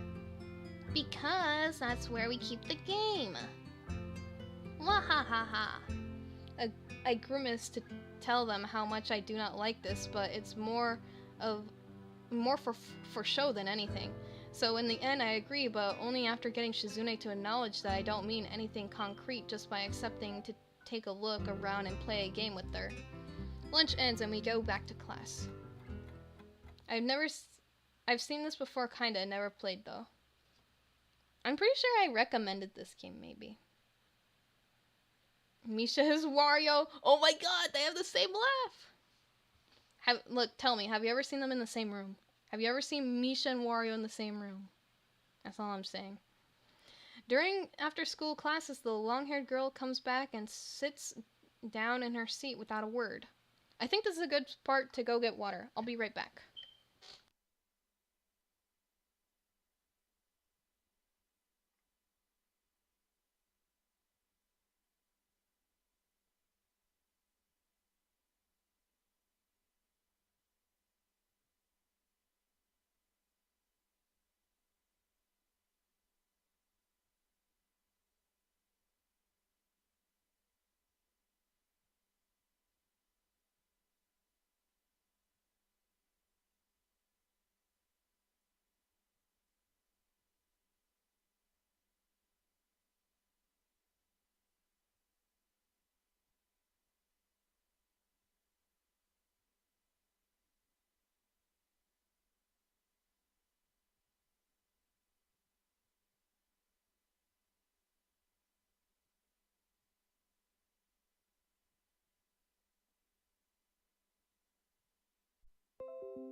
I come back and guess what I see? OBS disconnecting. Because that's what OBS is constantly doing today. I'm back.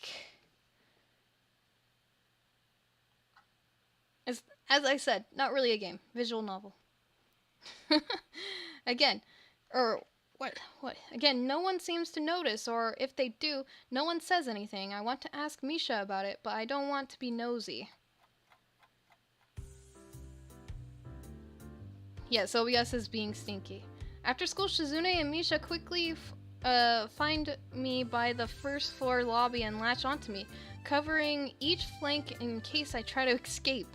I feel a little offended, but that I'd been considering it. Nevertheless, I'm a bit disturbed that enough people have made a break for it in the past that they're on their guard.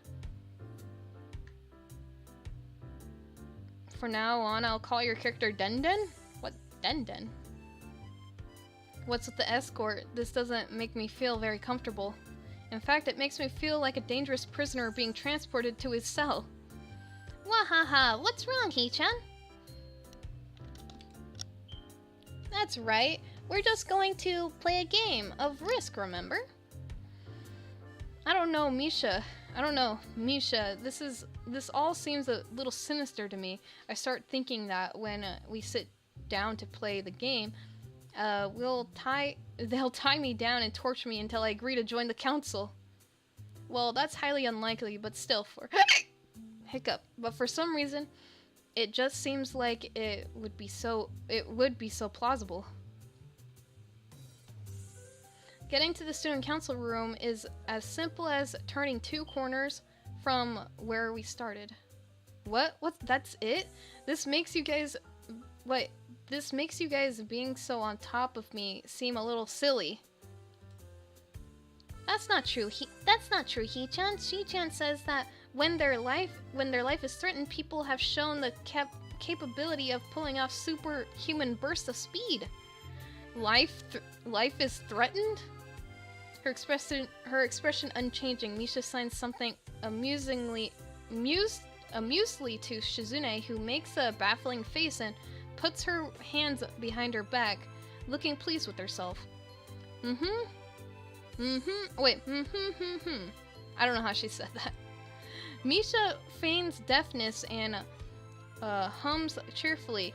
Stop that. I know you heard me. You have no excuse, unlike Shizune.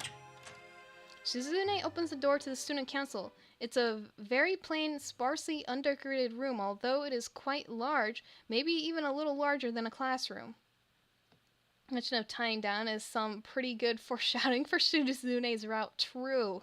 It really is. I just realized. Why do I have another notification on Discord?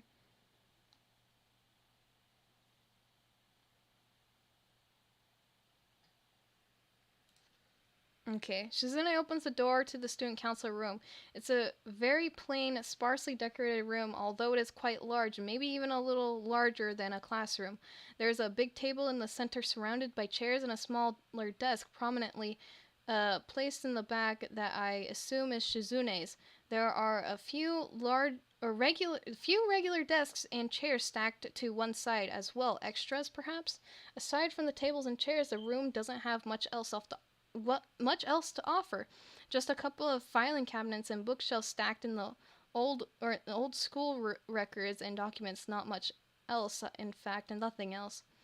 This is a pretty bleak room. They could at least put a potted plant in here or something, but the most noticeable thing that this room doesn't have is other people.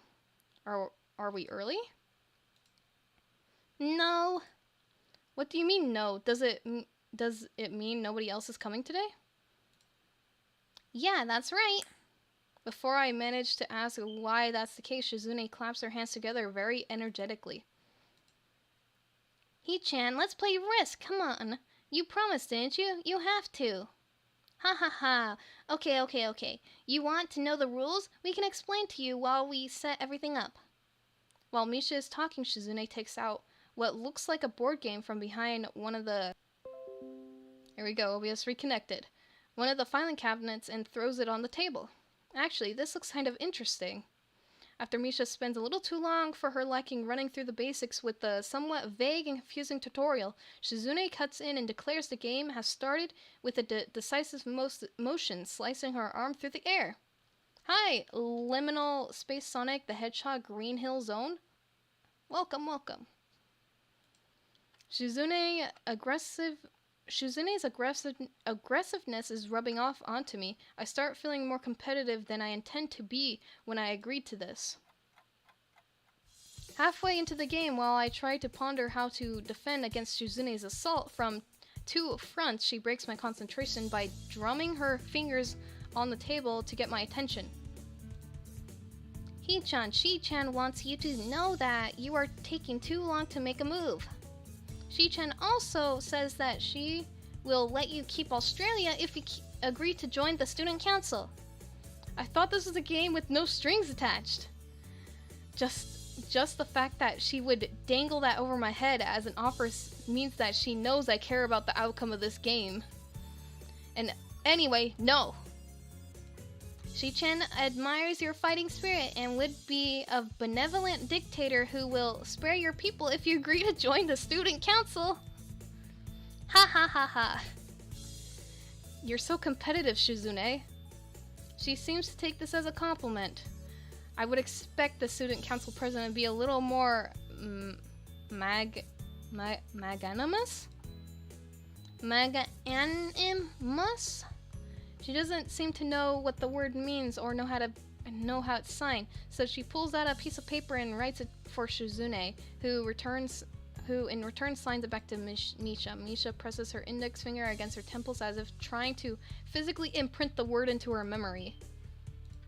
Suddenly, Shizune bursts into a fury of gestures. Misha looks daunted by the pace of her heated signing. Ah, wait, please slow down, Shizune. Hee-chan, Shizune says you're going to lose. Tell her I will crush her world empire with my rebellion. Okay. What is this face? Look at her. Those eyes of hers shine like with childlike mischief. She says you have no chance if you keep playing like this. No, you won't.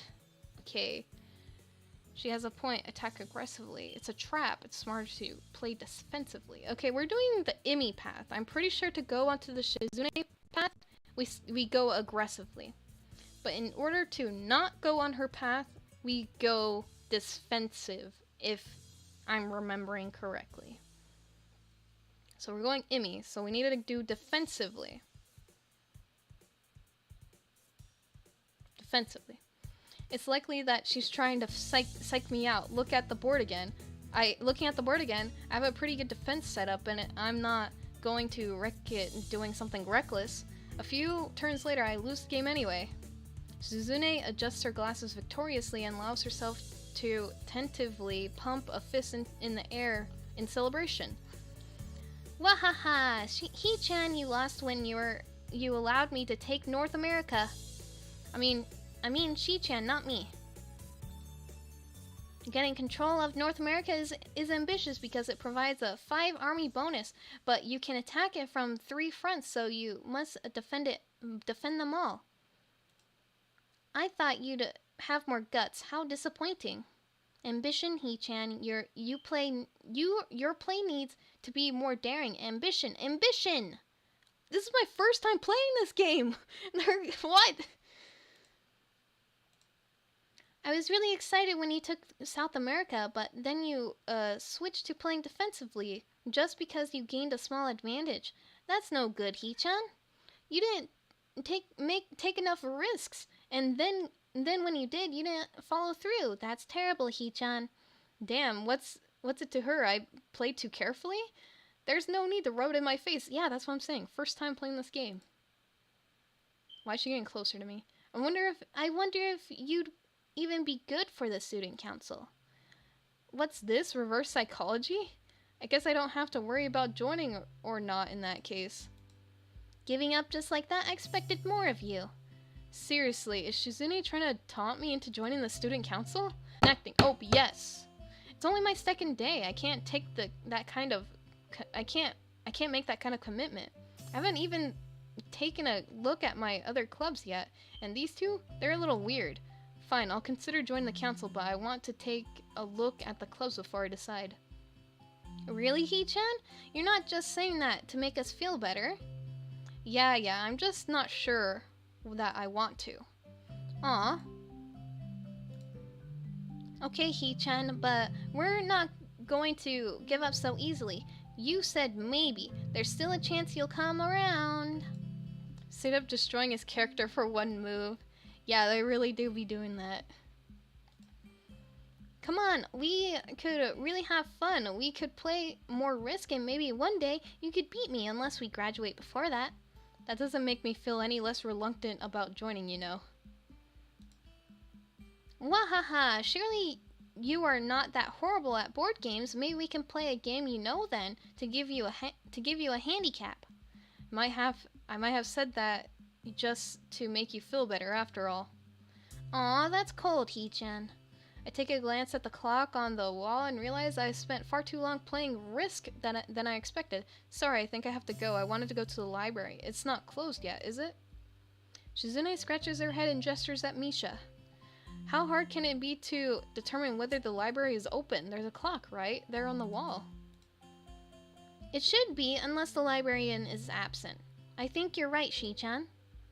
We think the library is open. It's on the second floor. Can't miss it. Do you want us to show you where it is? No thanks. It's okay. See you tomorrow. Bye-bye. Goodbye. One flight of stairs up and I run into problems. The second floor hallway is a carbon copy of the third floor one. Wide of course, and plain, like only hallways can be. The problem is the library's whereabouts are not as easily determined as one would think. The classrooms are marked with signs stating which class they belong to, but then there is a plethora of other unmarked rooms. Is the library one of them, or is it just somewhere down the hallway? I bet on the latter and choose my direction at random. After I turn around the corner. An unmarked room draws my attention because it's not closed. It's not open either, though. It's barely ajar so that I can see it's open and nothing else. It would make sense for the library door to be invitingly open, and while this one is not quite that, it's good enough. At the very least, it seems that someone is inside. I can ask for directions, no matter how embarrassing that is. I gingerly push on the center of the door with my fingertips, every muscle in my arm ready to pull back at a moment's notice. The feeling of being an outsider to the school can't be shaken from my mind, so much so that I instinctively fear doing something wrong by entering. The door slowly creaks as if groaning from a deep sleep, though it is much easier to open than I'd anticipated.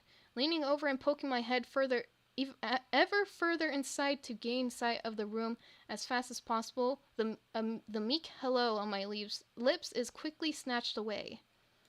Yes, it is Lily. We're gonna see her. There she is. This is not what I was expecting. I mindlessly let the door open to its full extent, taking in the sight of the solitary figure taking center stage in the otherwise abandoned room. The situation steals my voice, leaving me standing at the doorway staring at the beautiful girl. Evidently?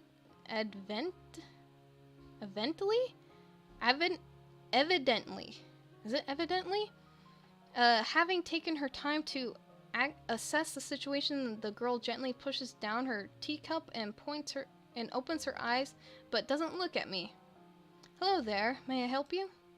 Staring directly in front of her, the movements of her lips seem to break the silence rather than the words. However, it's the soft, measured voice that reminds me she is being separate from the room itself. Not only is she likely the tallest girl I've ever laid eyes on, but even among the foreigners I've met, she's strikingly distinct. Oh, what? She's foreign? Okay. You can just tell? Connected again. Stop disconnecting. Hi, sorry for intruding. I was just kind of lost. She takes a moment to formulate a response before speaking. Every action she takes feels as if it's carefully choreographed beforehand. Care to take a seat? I don't know what voice to do. What is she? Is she like French or something? Like half French, half Japanese? Unexpected considering that I'm intruding upon her. Thanks. I slowly step towards another seat opposite her, the girl resting the teacup and saucer on the wooden table in between. The way she doesn't track my movement with her head is telling that the slight cloudiness to her eyes means she must be at least partially blind like Kenji.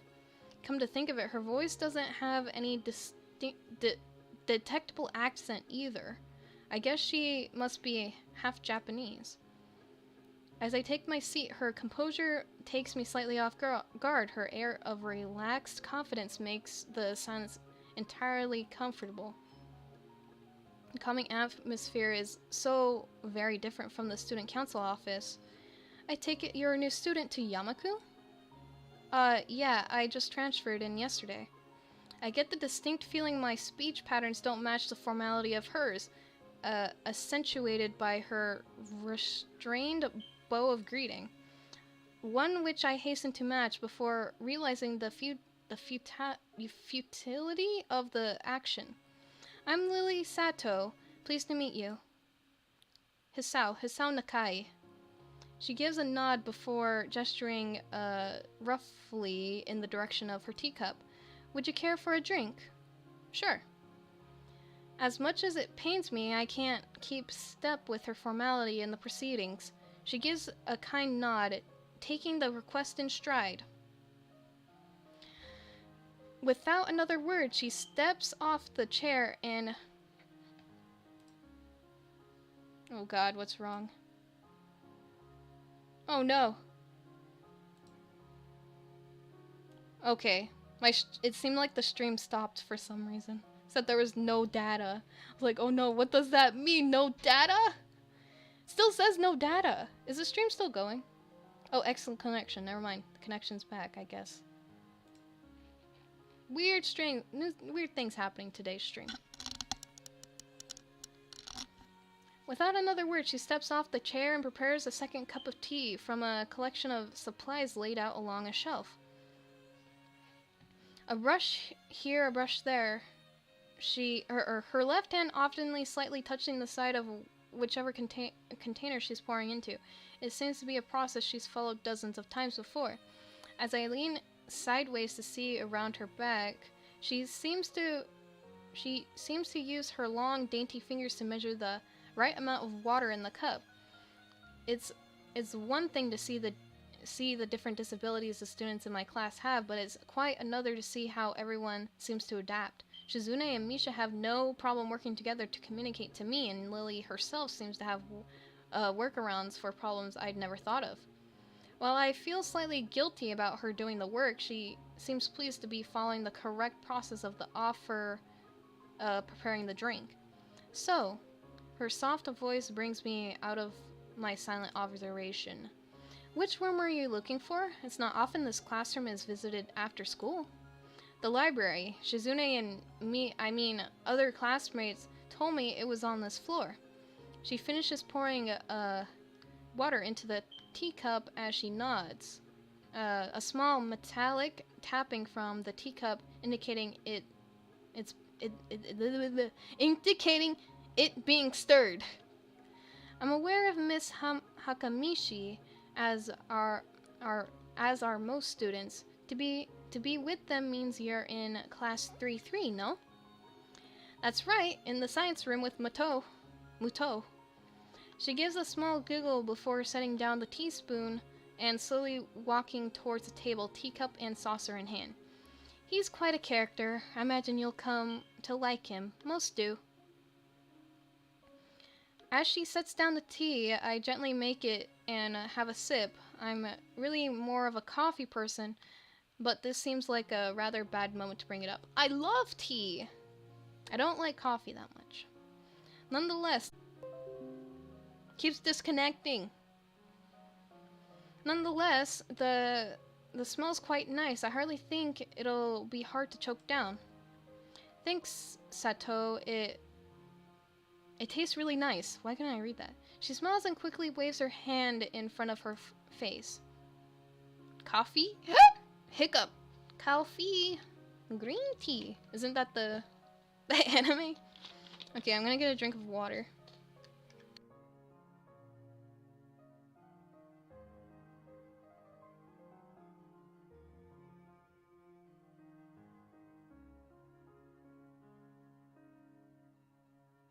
Okay, we're back.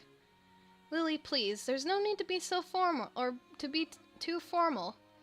She says this in spite of her exceedingly well-bred speech. Oh well. I guess I should try to ask her about herself, as it really does seem as if she's catering to me. Green tea, coffee. How do you save this game? I'm just thinking about that. I don't know where the save points are. So, which class are you from? I imagine it's one of the third-year classes? Correct. I'm in class 3-2, which is on the third floor, same as yours. It's taught by Miyagi, and is specifically for both blind and partially blind students. I see. Oh, I mean, sorry. Sorry. I see! Right-click? I'll try that when I'm gonna end the stream. I still have an hour before I get to the minimum time of a stream. Feel like slapping myself for the fox pass. Looking at her face though, she doesn't seem in the least bit put off by it. My, there's no need to change your speech on my account. Sure, sorry, I guess I'm really showing my newness here. An environment like this would be a big change, so I can't fault you for it. While the same can't be said for everyone, many have come to terms with their conditions. A category which would include her, it seems. All too ready to jump ship from this particular topic, I segue into another. Hi, Kira! Welcome! Hello! Do you come here to drink tea often? It's a really nice place. Thinking on it, this might be her version of the place behind my school that I like to have lunch at. I come here fairly often. During lunch times, my duties as class representative don't leave enough time for an official club, so a friend and I use this room for having tea. Class representative, huh? Compared to Shizune, her mannerisms seem to be almost completely opposite. While Shizune is blunt and fiercely driven, Lily seems relaxed and calm, with almost aloof. Oh god, my throat's been so bad and I don't know why. I'm having a very bad throat. Come to think of it, she might be useful for a less biased view of the school's clubs. What kinds of clubs are there to join? I remember when you played Doki Doki Literature Club. Maybe. I was thinking about doing that in October. Seems more of like a more spookier kind of game than a dating sim or visual novel. The more popular ones are the track and field club, which uses the field near the school during lunchtimes, the baseball club, and book club in the room near the library. There are also numerous small ones, though, such as the art and music clubs. At a time when I'm just wanting to get on my feet, rushing into a club right away seems slightly unappealing. I wonder if the school shares the same rule as my old one. Is it compulsory to join a club? It isn't, though it is encouraged. Oh, good. That's a relief. I've really let down my guard around this girl to let such a thing slip out. The fact seems to slightly amuse her. Not wanting my tea to get cold, I'll finally start drinking it as Lily does the same. Oh, it's nighttime? I didn't even go to the library! As I look over to the window over her shoulder, I notice the light coming into the room has a distinctly orange tint. Even here, time doesn't stand still. Huh, the time's gone quickly. Sorry? Right, she's blind. Of course she can't see the sun setting. It just looks like the sun's starting to set. It seems to come as a surprise for her. I guess she must have lost track of time. Sorry, Hisao, I didn't mean to keep you from the library for so long. I quickly moved to allay her concern. No, it's okay. The library is still open, isn't it? She pauses and takes a moment to think on it. It's probably something I should have asked Shizune when I had the chance, but Lily seems likely to know in any case. True, it's open until 6:30 during weekdays. I quickly glance at my watch, confirms I have well enough time to get there. I might get going in that case. It's been nice talking to you, Lily. She smiles and gives me a deep nod, her hands still neatly folded on the table in front of her. It is my pleasure. Oh, come to think of it, shall I show you where the library is? I couldn't possibly ask for your more help. I should be able to find it, all right. Well, anyways, unless my navigation skills fail me, which they seem to have a habit of doing. It's all right. I was going to be talking to the librarian there in any case. I could introduce you. This gets better and better. It's pretty hard to deny her offer. If you're sure, then that'd be great, thanks. As she stands up to follow me, she takes hold of a straight, retractable cane that had been slipped in the handle of her bag on the floor. Compared to the cane the boy in my class had, Lily looks much thinner and longer. This must be for support, whereas Lily's is for navigation. Together, we leave the peaceful room and enter the empty hallway on the way to the library. Side by side, my pace carefully slowed to match hers. We slowly walk through the hallway.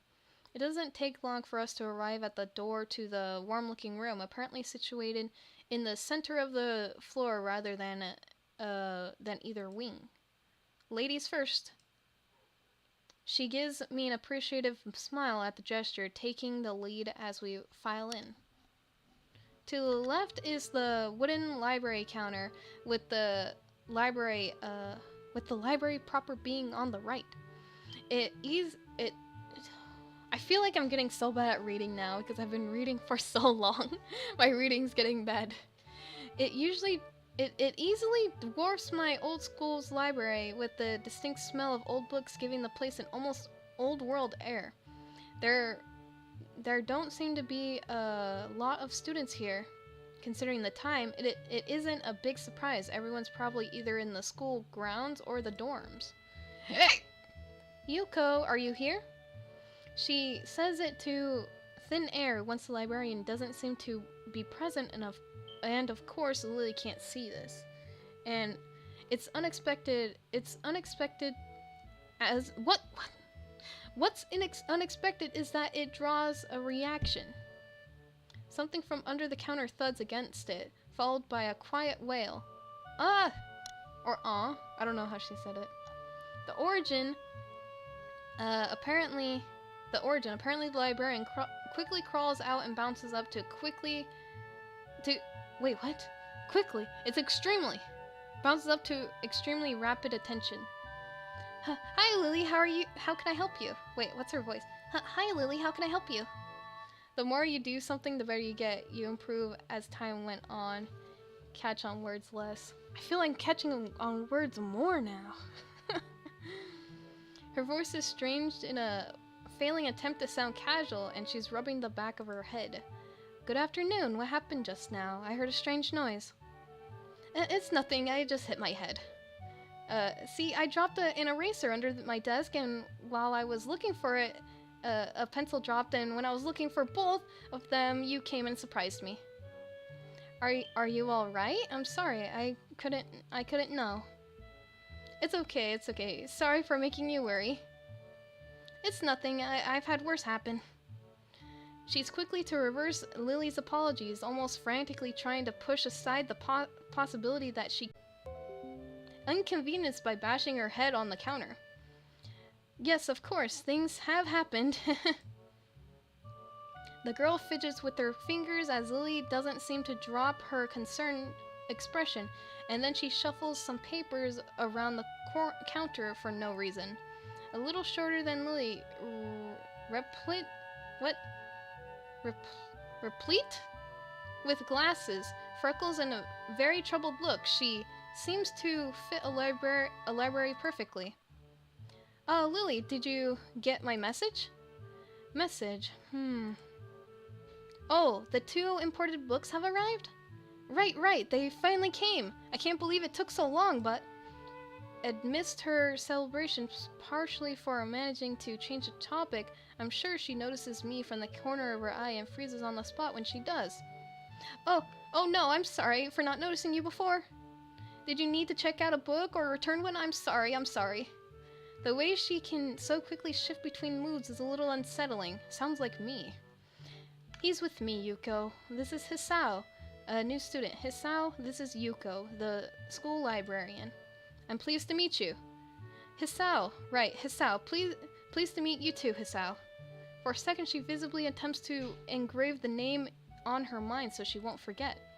Yuko often arranges to import foreign books in Braille for me.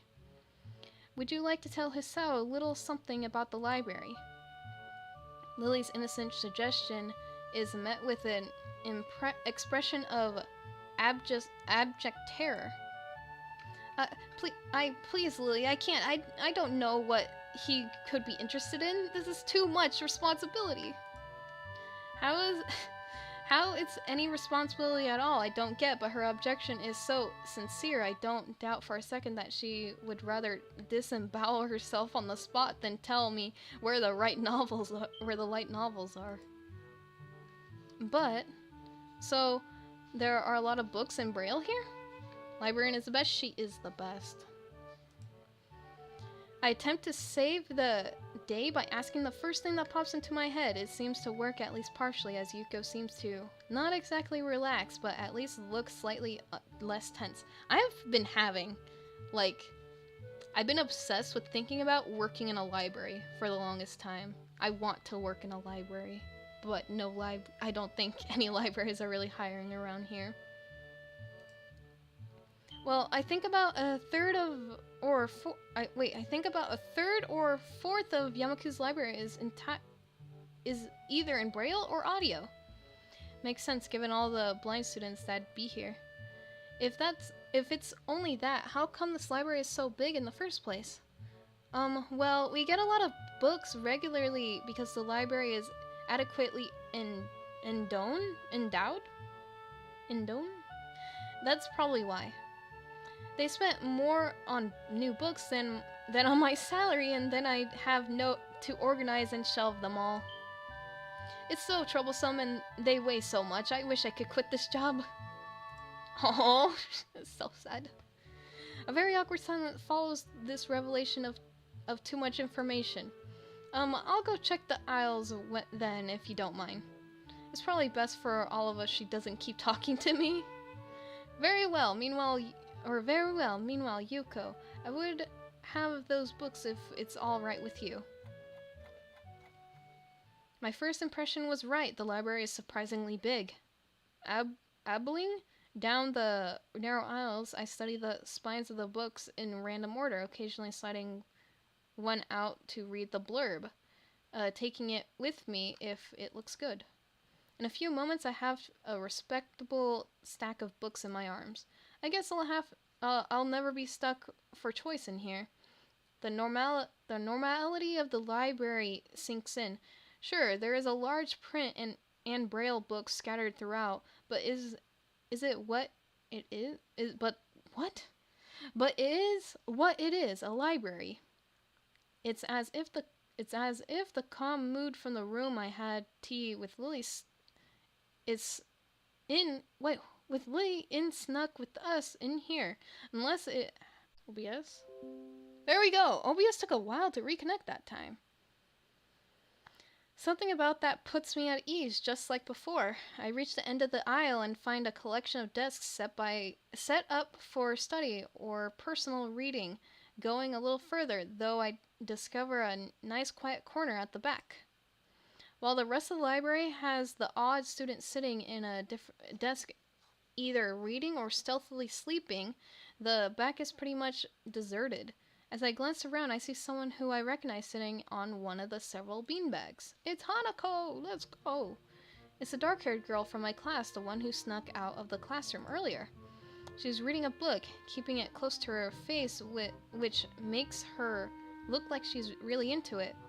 From the way she was acting today, I had her pegged as more of a delinquent than a bookworm. In fact, her mysterious disappearance from the class raises all sorts of whys in my head.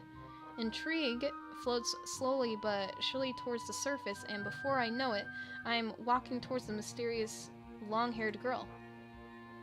I guess there's no harm in introducing myself as I would with anyone else. She's a classmate after all.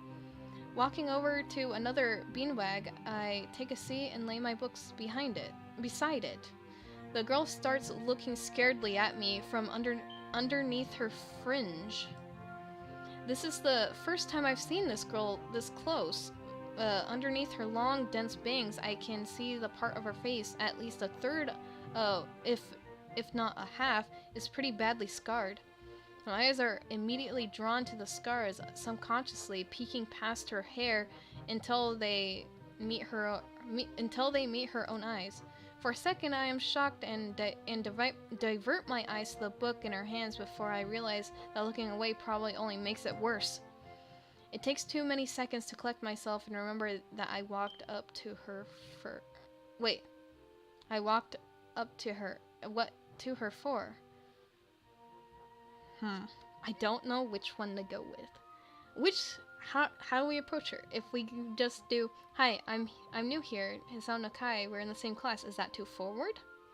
Or, "I'm sorry, I didn't mean to startle you."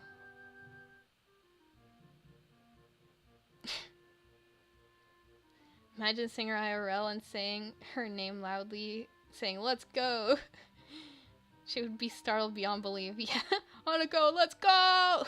She just fucking runs. I'm gonna get water as I think what I'm gonna say.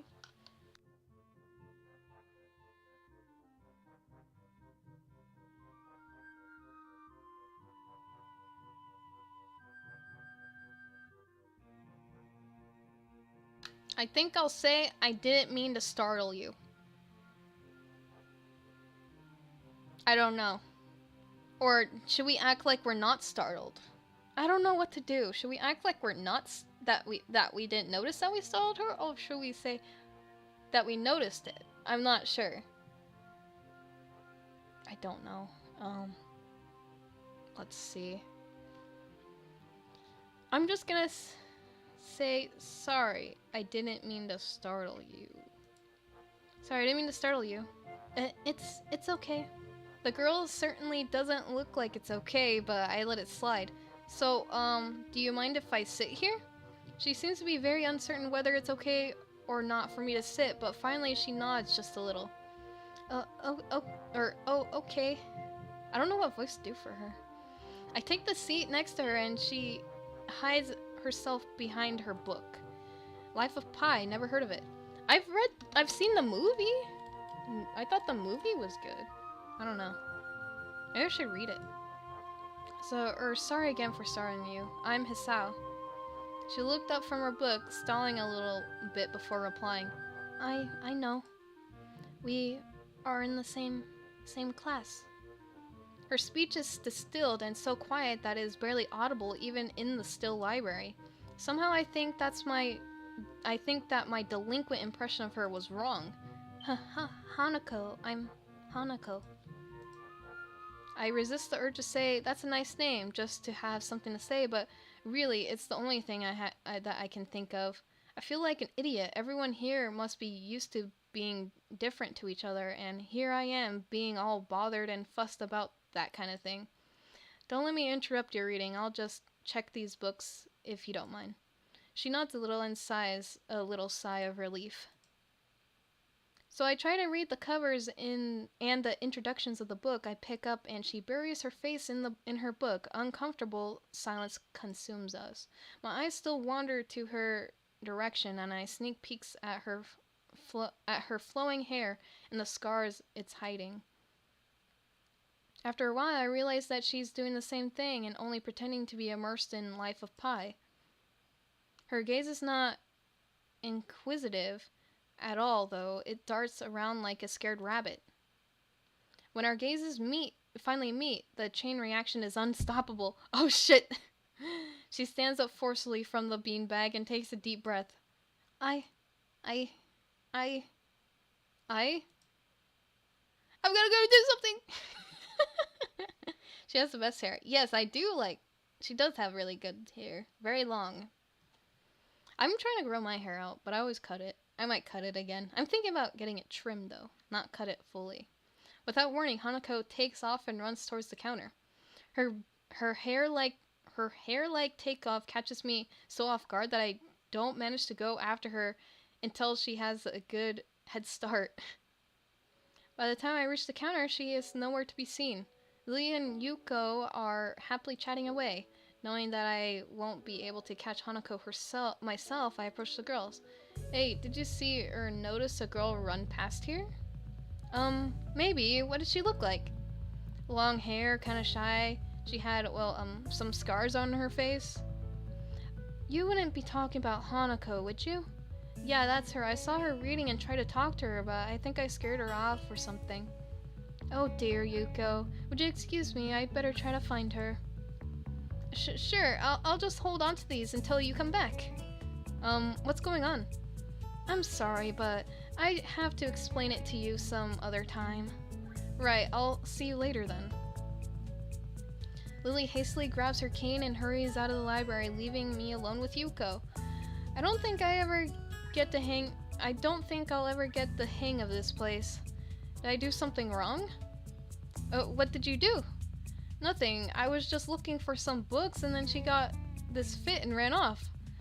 The most offending thing I can think of was that I've looked in her general direction a few times.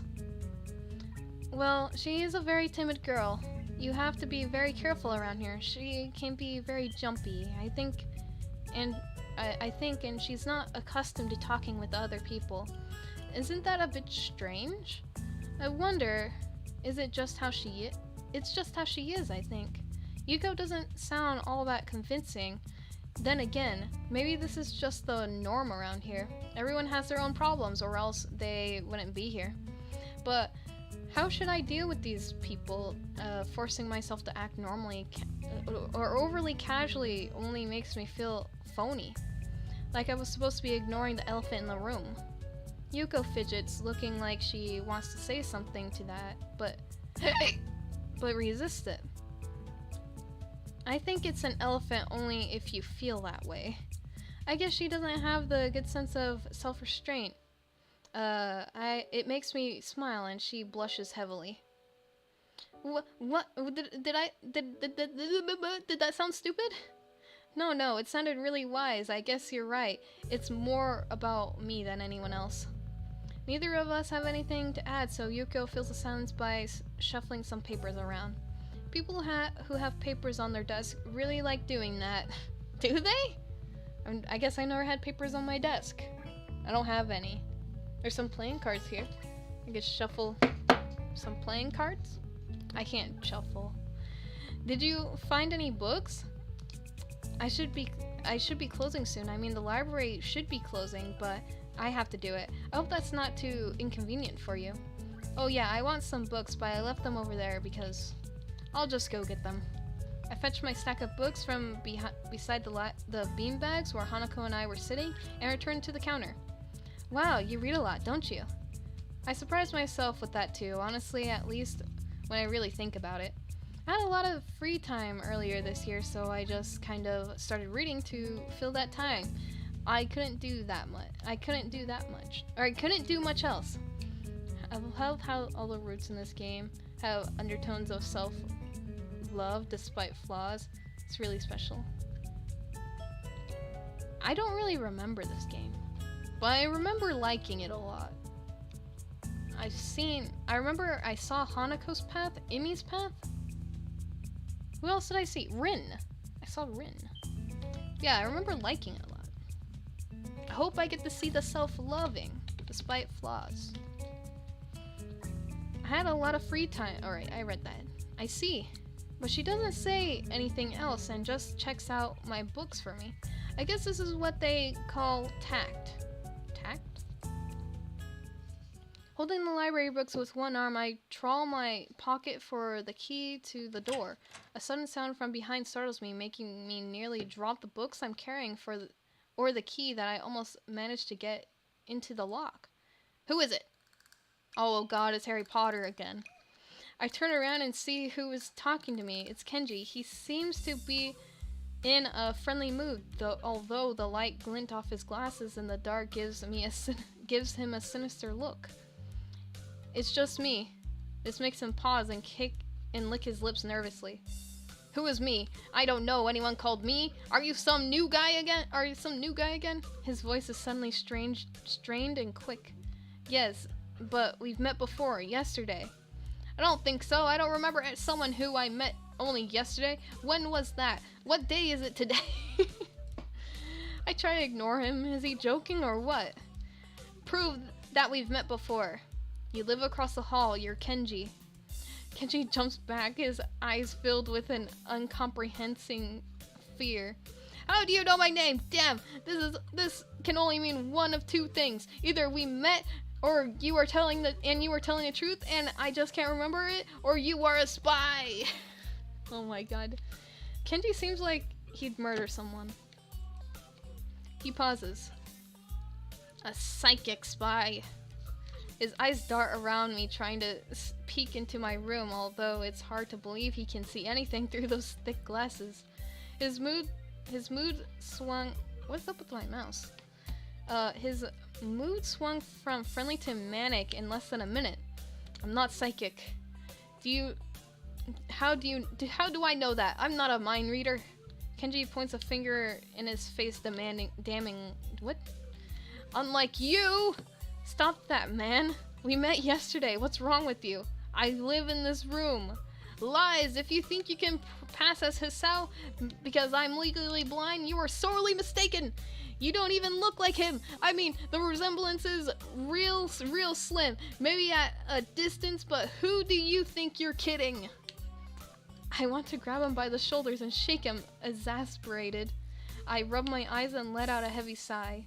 Stay there!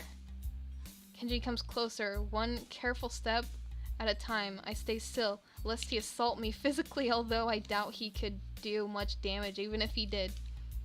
Oh wait, I see now. Damn, it really is you. What? Notice theme, he has the funniest ending. It's a bad one though. I remember there was an ending. Isn't it like the bad ending if you don't go with anyone? Okay.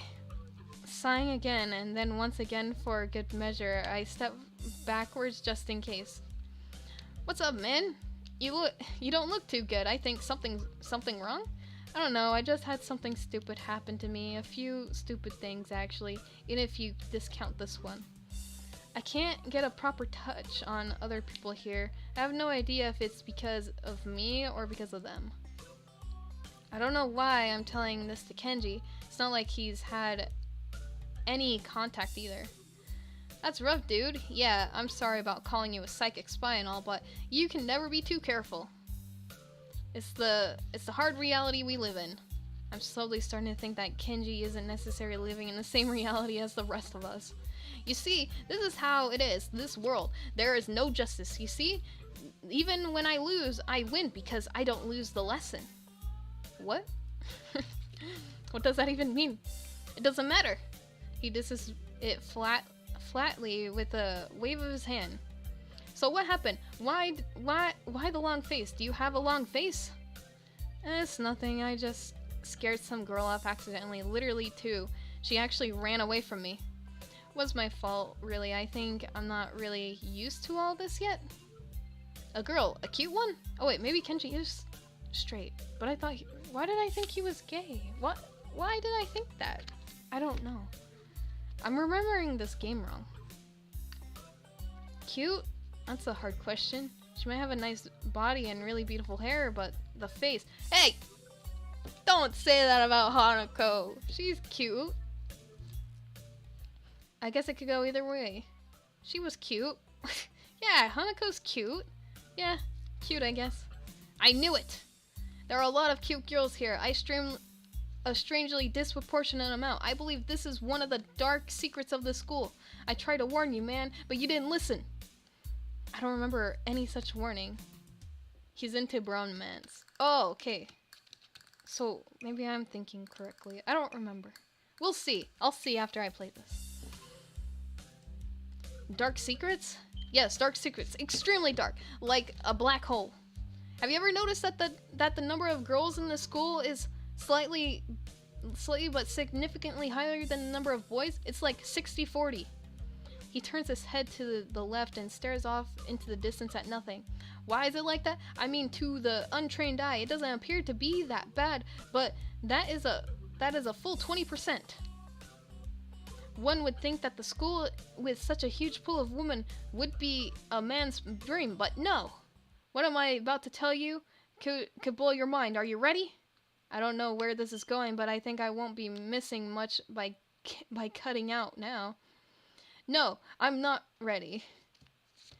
I only get as far as turning the doorknob before Kenji starts talking again, showing that he doesn't really care if my mind is blown or not.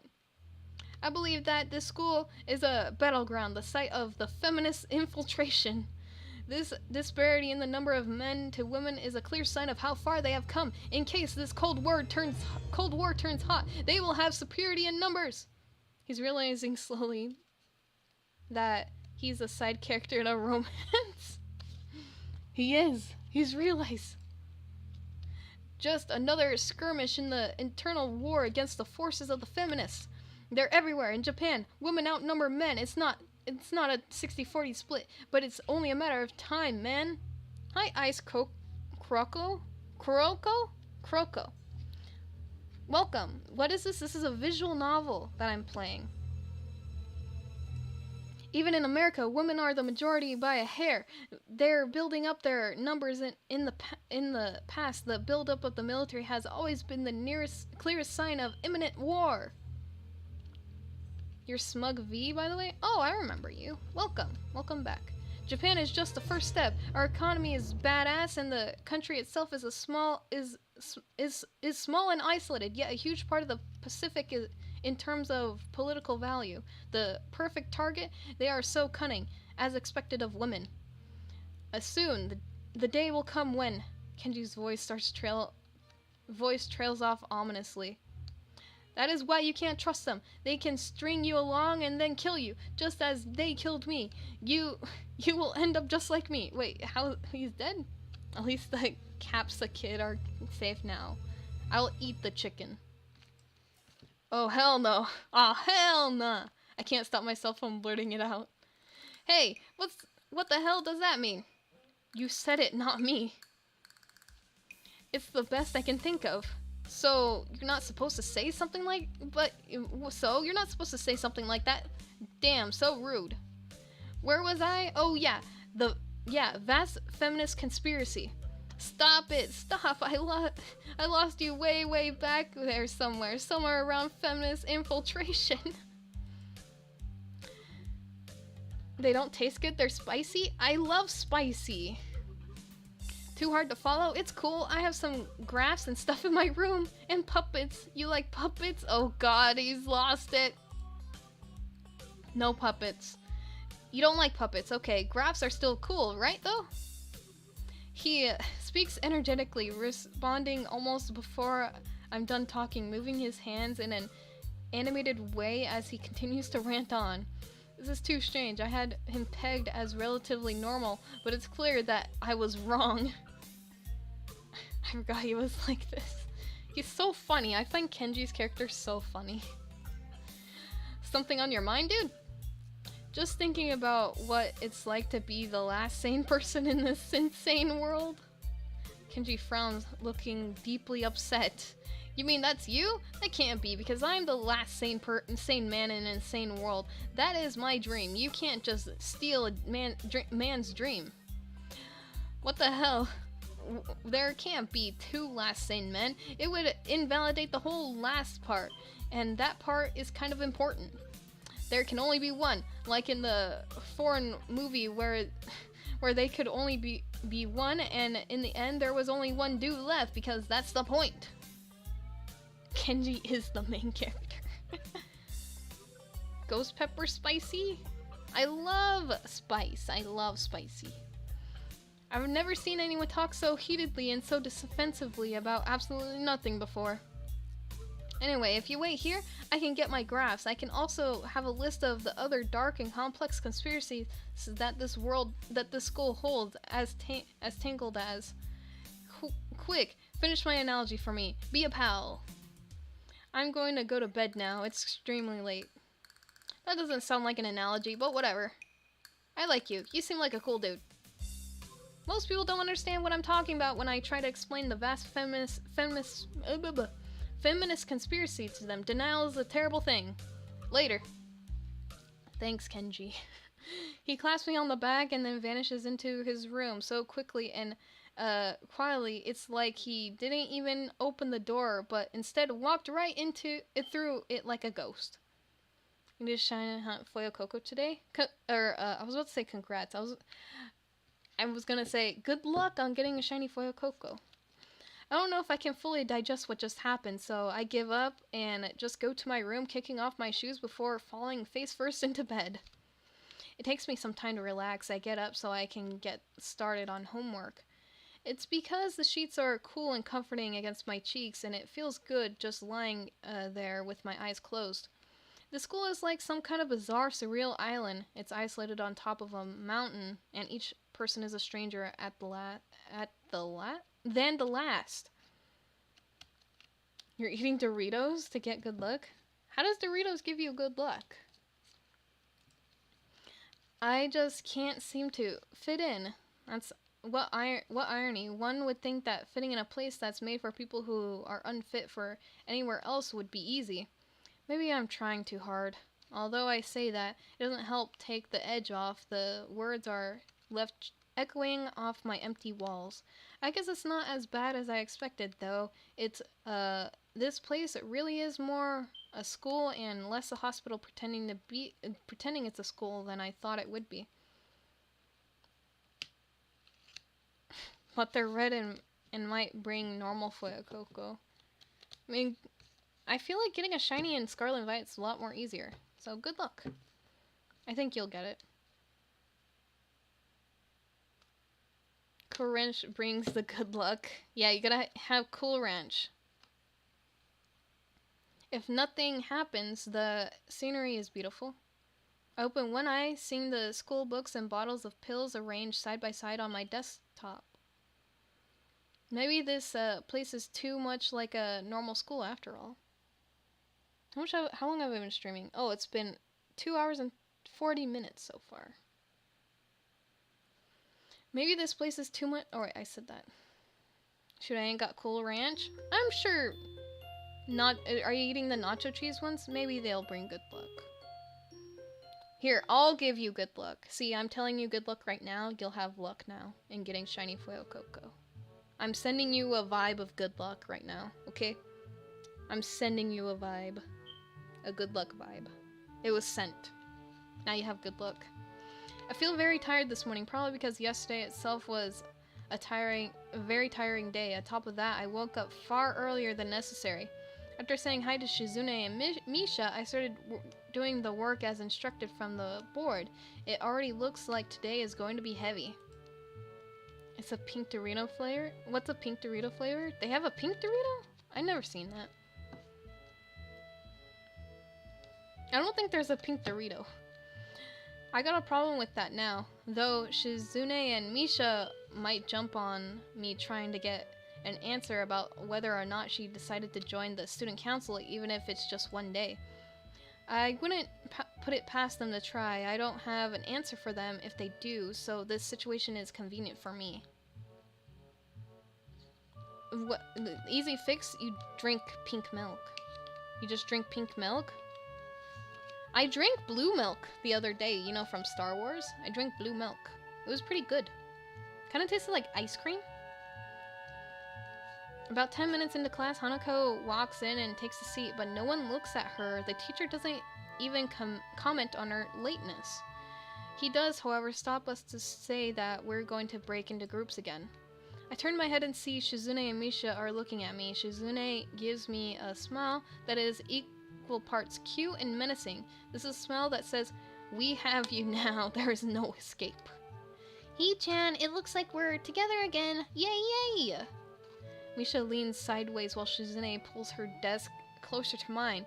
There really is no escape now unless I were to jump through the window. I mean, there are gonna be dating sims that have 18 plus stuff in them, but it's gonna be censored. I can't show that on stream without being banned.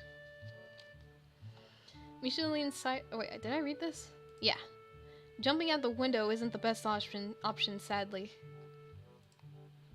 What's wrong, Hee-chan? Oh, Hee-chan, have you been thinking about what you said yesterday? You said that you would think about joining the student council, didn't you? Tammy need money for Kuleg. Tammy need money for Kuleg. It's okay, Hee-chan. We were talking about it after you left, and it would be rude to expect you to already have an answer for us this early, right? Right. Ha ha ha ha ha. I'm so happy you two are able to have a laugh at my expense, and even more pleased to know that you both know how crazy the two of you can be. Now that's over, Shizune snaps back into serious mode and smacks today's assignment in the back with her hand in an overly dramatic and important way. When I actually look at the stuff, it's mostly just reading. In fact, there are only 2 problems. I almost want to say something about how her rush to get started seems a bit much considering the small amount of work. In fact, Shizune probably knows how little there is and simply doesn't care. Yeah, it seems like the workload doesn't matter to her as much as the fact that there is work. The actual amount is unimportant. She approaches everything with the same level of ambition. My bet's on green-haired guy? There's a green-haired guy in this? I don't recall. Besides the main characters, none have. I would say the only one that's not a natural hair color is her. She has pink hair. Where'd that come from? And she's not even the main character. Oh, there's Hanako. While I'm reading, I let my eyes wander around the room and watch Hanako trying her hand at solving the problems. It looks like she's working alone. I can remember seeing her work with other people before.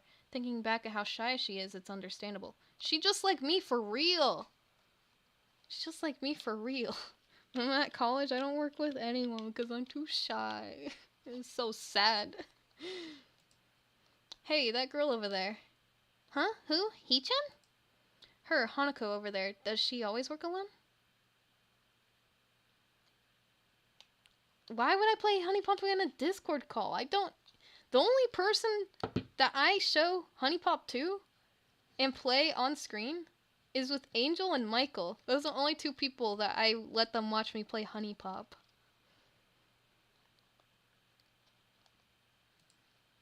I think so, Hee-chan. Do you feel sorry for her because she's alone? I was just thinking that maybe she could work with us or something. No, I don't think that would be a good idea, Hee-chan. Why not? Hee-chan wouldn't get along with her. Why?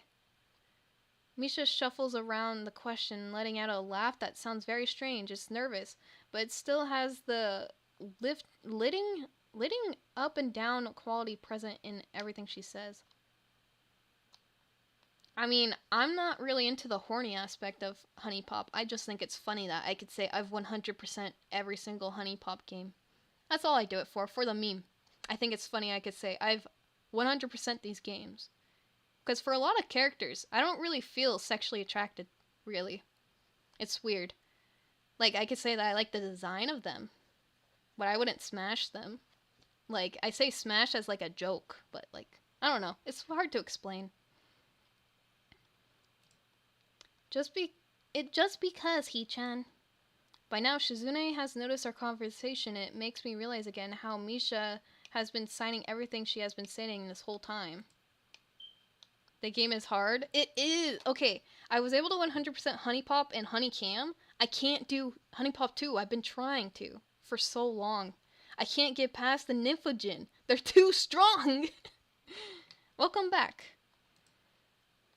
What? She-chan, the friend of my enemy is my enemy. That sounds so harsh. I'm not going to say that. You said it anyway. I know, Hee-chan. It's fine if you overhear. Girl in the back looks sus? No, she's shy. I wonder if this is Misha's way of keeping things fair, since without her I would be unable to understand a thing Shizune is saying, and vice versa. Is that face paint or something? No, she's burned. She has scars on her body. It's kind of on her hand and her face. Is that also why she signs all the time, so there is never a conversation Shizune will be left out of? Anyway, we should start on the problem now, Hee-chan. Why is it sus that she has scars? What? That's not sus. We finished this with time to spare, and I decided to ask if there are any alternatives to the cafeteria, as frankly, the food so far has been subpar. Subpar? Where'd she get the huge scar from? A fire. Being a demon? No! Hanako's not a demon! She got scarred from a fire. This sends Shizune and Misha arguing among themselves about their favorite restaurants. All of them are downtown, so I don't think we have time to go all the way there. And what about the bill? Are they arguing just for the fun of it? Maybe. What? Hanako's one of my favorites. She's not. Did she start the fire? Who knows? I don't remember. I don't think she started. Okay. If I think I remember the lore, the fire happened on her birthday. I have a thing for girls that look like the Garage. I blame my upbringing of watching horror movies every day. That's like how like a lot of people are into goth girls nowadays, and then they look at like all the cartoons, and all the cartoons have like a goth girl in them. I remember what was her name from Total Drama Island? Gwen. I remember for the longest time when I was growing up, I was like, I want to be her. And then now that I'm older, I realized that, oh my god, I like her. Maybe they seem so distracted by it that they don't even notice the start of the actual lunch break. I'm not Gwen. I wish I looked like her. Like, I'm still like, god, I wish I looked like her, but like, it's also like, I also like her. Heather in Total Drama Island pisses me off. I mean, that's the point of her. I think I like Heather a lot too. She's pretty cool. Like, that's the whole point of her character, is for you to be angry. I look over my shoulder towards the back of the classroom. She seems to be studying her notes from the previous class. It's an odd sight. Everyone else in the class is busy themselves with the lunch break. Socializing, gossiping, rearranging desks, and one with actual box lunches mixed in the chattering like everyone else, only interrupts by short bouts of eating. But when I watch Hanako, it feels like I'm the only one who can see her, almost as if she was invisible, sort of hiding in plain sight. Is she being bullied? Is she isolating herself from the rest of the class on her own accord? I think she's just too shy. It's literally like me for real when I was at college. I see her look over her shoulder towards the classroom's rear door. Come to think of it, she hasn't turned a page since I've started watching her. I guess she's waiting for someone. What to do? If I talk to her, she might get scared. If I continue reading, what should I do? I don't want to startle her again.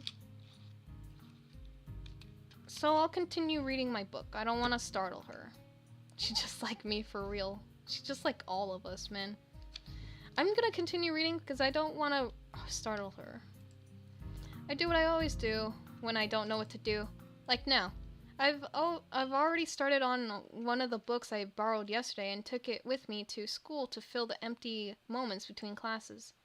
I find the page that I creased a corner of to mark the spot I left yesterday night and picked up from there. Misha and Shizune are still arguing heatedly, probably about restaurants still.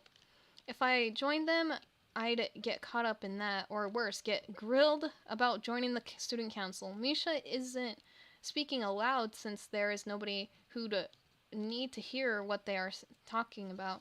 But why does she tend to sign things even when Shizune doesn't need to understand what's being said, or even more strangely, when Shizune is not around at all? What an odd conflict of habits. I find it hard to focus on the book, and besides the lunch break beckons me to leave the dullness of the classroom, I do so heading down for the cafeteria. Misha and Shizune, having come to a conclusion of one kind or another, follow in my wake through still talking in their animated fashion.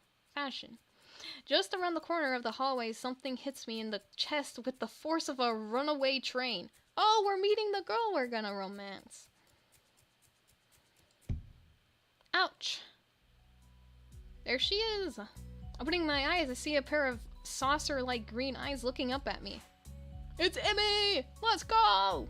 They belong to the perpetrator, a short girl who bumped into me and has now fallen down onto the hallway floor.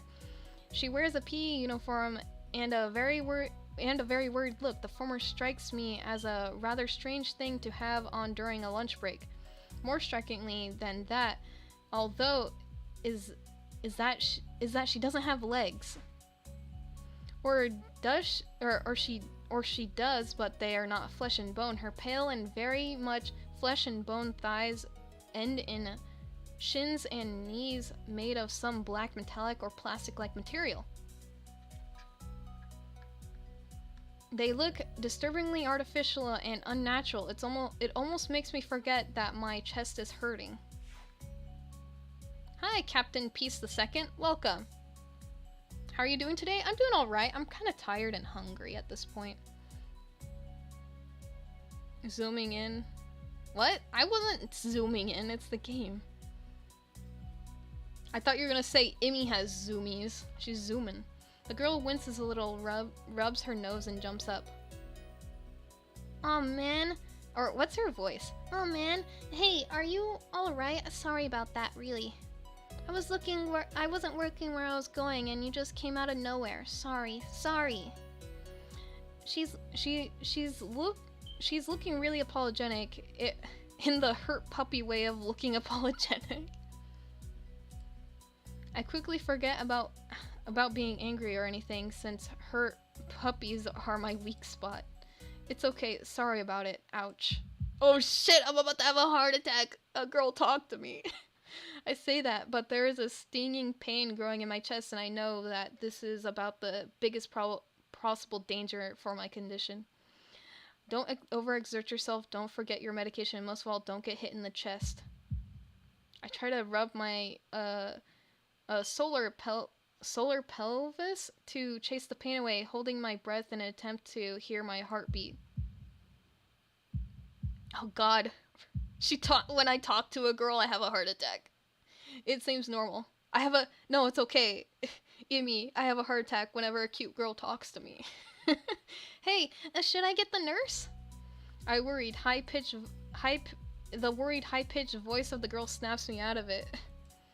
I stare at her for a few seconds dumbfounded until I realized that I probably looked worse off than I really was, doubled over myself and looking all tense. Damn, I'm overly worried about my heart. No need, I'm fine. Managing to say something in response, I pull myself upright, feeling my sore ribs one last time and take a deep breath. She just knocked the wind out of me, big time, but it's nothing more than that. Are you sure you're okay? I hit you pretty hard. It's okay, I said I was fine, and nothing's broken, no harm done. That's good. I feel a hand on my shoulder at the same time the girl's... I didn't even get to finish reading it! Didn't even let me read! Eep. I don't have time to look behind me. Shizune is already shoving me aside and stomping over to the girl, signing furiously at her. Figure, ponder, kills... Yes, Screech is scary. I don't have time to look behind me because Shizune is already shoving me aside and stomping over the girl, signing furiously at her. Miss Ibarazaki, I saw that running in the halls. The halls is strictly forbidden. Misha translates right on Shizune's tail, but her voice is girlishly playful, not full of the divine fury Shizune's arms movements would seem to call for.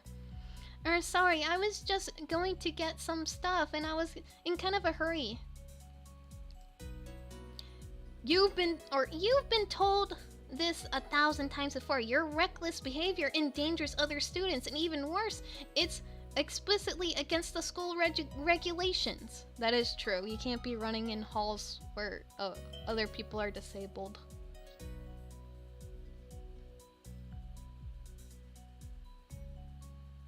Couldn't find you? It seems like you'd never find me in Funky Friday. The girl blushes and starts to fidget nervously like a little child caught misbehaving. It's so cute, I find myself smiling. I know that. I was just... Make sure that this will not happen again, although I'm sure telling you this is futile and only causes me further headache when you choose to ignore the regulations. Got that, Emmy? The small girl sticks her tongue out in response. Ah! I gotta go! Teacher will have my head. I promised I'd help with printouts, but I went running instead. Sorry, but I've gotta change in everything. Okay, goodbye! Before Misha and Suzune or I can say anything, she already bolted from where she was a second ago, almost halfway towards the stairwell. Why is she still running? There's a reason why you can't run in a place where there's just people who, like, you could knock someone over. It could be the same situation as Hisao, where he has a heart attack if you hit him wrong. If you look at him wrong, he has a heart attack. Shizune looks like he's about to go nuclear on the spot, so I smile at her in vain attempt to calm her down. Are you okay? Are you okay, Hee-chan? The Ibarazaki girl is always like that, causing trouble for others. I forgot Shizune shows up a lot in this game, making sure you don't go after any other girl but her. She's like a yandere. You know, I'm pretty certain Shizune wouldn't call me Hee-chan. Never mind, never mind. Yeah, anyway, I'm okay. Just got the wind knocked out of me. That's great, Hee-chan.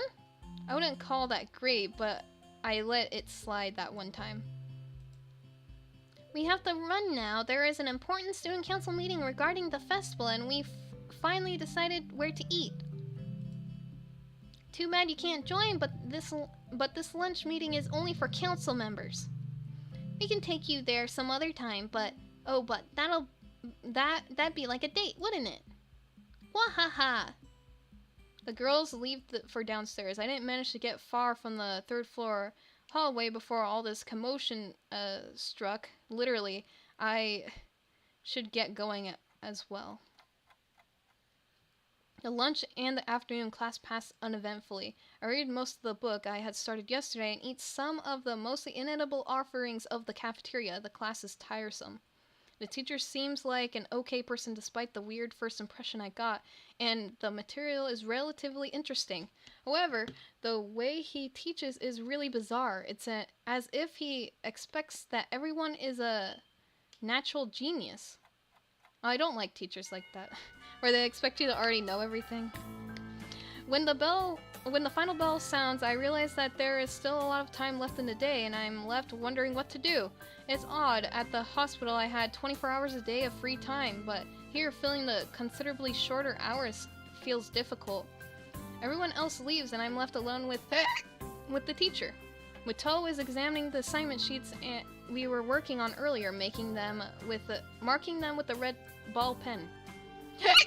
Hiccuping. Raising his eyes from his papers briefly, he notices me and furrows his brow. What is it, Nakai? I jump at him, addressing me, but I guess it's natural to spark some conversation since there's nobody else around. Nothing. Thinking about what I do after school. The teacher slowly puts the cap on the pen as he's holding arranges his papers into a stack, clacking it against the desk twice. That was the violent one? Who was the violent one? Shizune? He seems very methodical, and for a brief moment I'm reminded of Shizune, but the teacher is more unhurried and relaxed and more routine.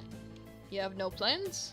No, I considered joining a club, but I don't know what kind of club would interest me. Go observe a meeting of someone else's club might pique your interest. I guess. But I don't know how to continue from here. Muto looks at me in a way that makes me quickly want to take the words back to avoid a conversation. But I can't, so I have to forge ahead. I just don't know how to deal with people, the other students. I'm talking to people and everything, so it's not that I'd be isolated or anything. The hiccup? Oh, the hiccup! Yeah, I don't know. I get hiccups all the time. Does Muto have a disability? I'm wondering if, like, the teachers, any of the teachers have disabilities. I'm gonna get another drink of water. I'm thirsty.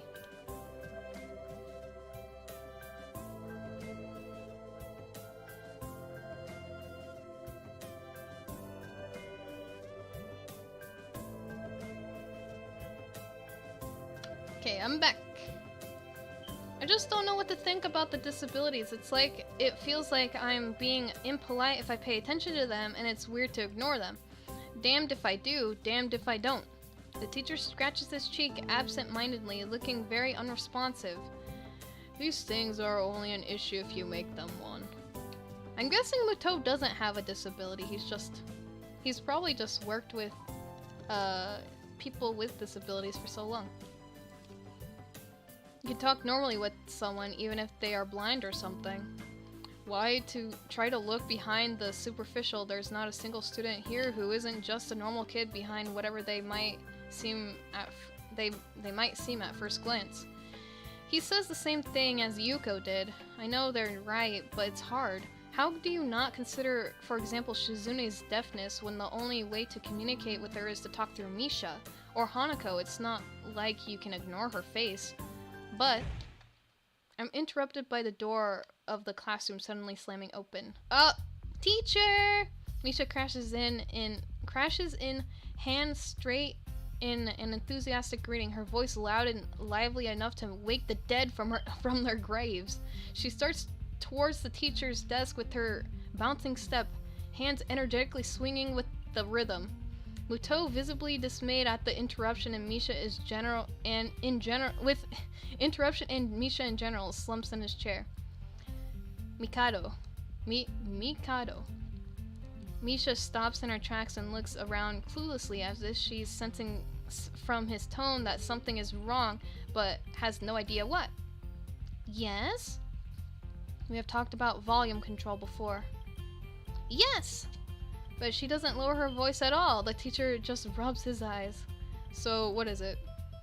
We need help. We are running out of supplies for the festival stands. This is a distress. She waves her pink slip of paper she's holding around. So, go get more supplies from the art room? What's the problem with that? Plywood. Plywood is always the problem. Last time we wanted more, there was only a little, but that time we just took it all and went with that. Now there's like none left there. So, do you know where there is some? I don't understand. Why would I know? Shi-chan, I mean, the president thought that a teacher would know if there is plywood. Was she wrong? Muto looks like he is in great pain, frowning with his entire essence, and Misha doesn't get it at all. Looking at the two of them communicate is terrible, like looking at a man being tortured by drilling his skull open while blasting pop music at full volume at the same time. I'm afraid I have no idea if there is any plywood in the school, let alone where it would be if there was any. What should I do? Perhaps try to find Mr. Nomiya? I'm quite sure he would know where to find everything you need. You'd have to pry them from his cold dead hands, but that's a different matter. I don't have time. We are so busy. She holds her head in both of her hands, looking as despairingly as it's possible for a person like her. Without even noticing, she crumples the note she's holding against her hair. Wait, did she say hair? I don't know. I shouldn't even be fetching these things. There is so much to do and we are falling behind the schedule. Muto looks at her gravely and then suddenly smiles. Smiling doesn't really fit his face. I think it'd be better if he didn't. I wonder if you could get some temporary help. He switches to staring at me focusedly with a hard expression as if to say, go make some friends.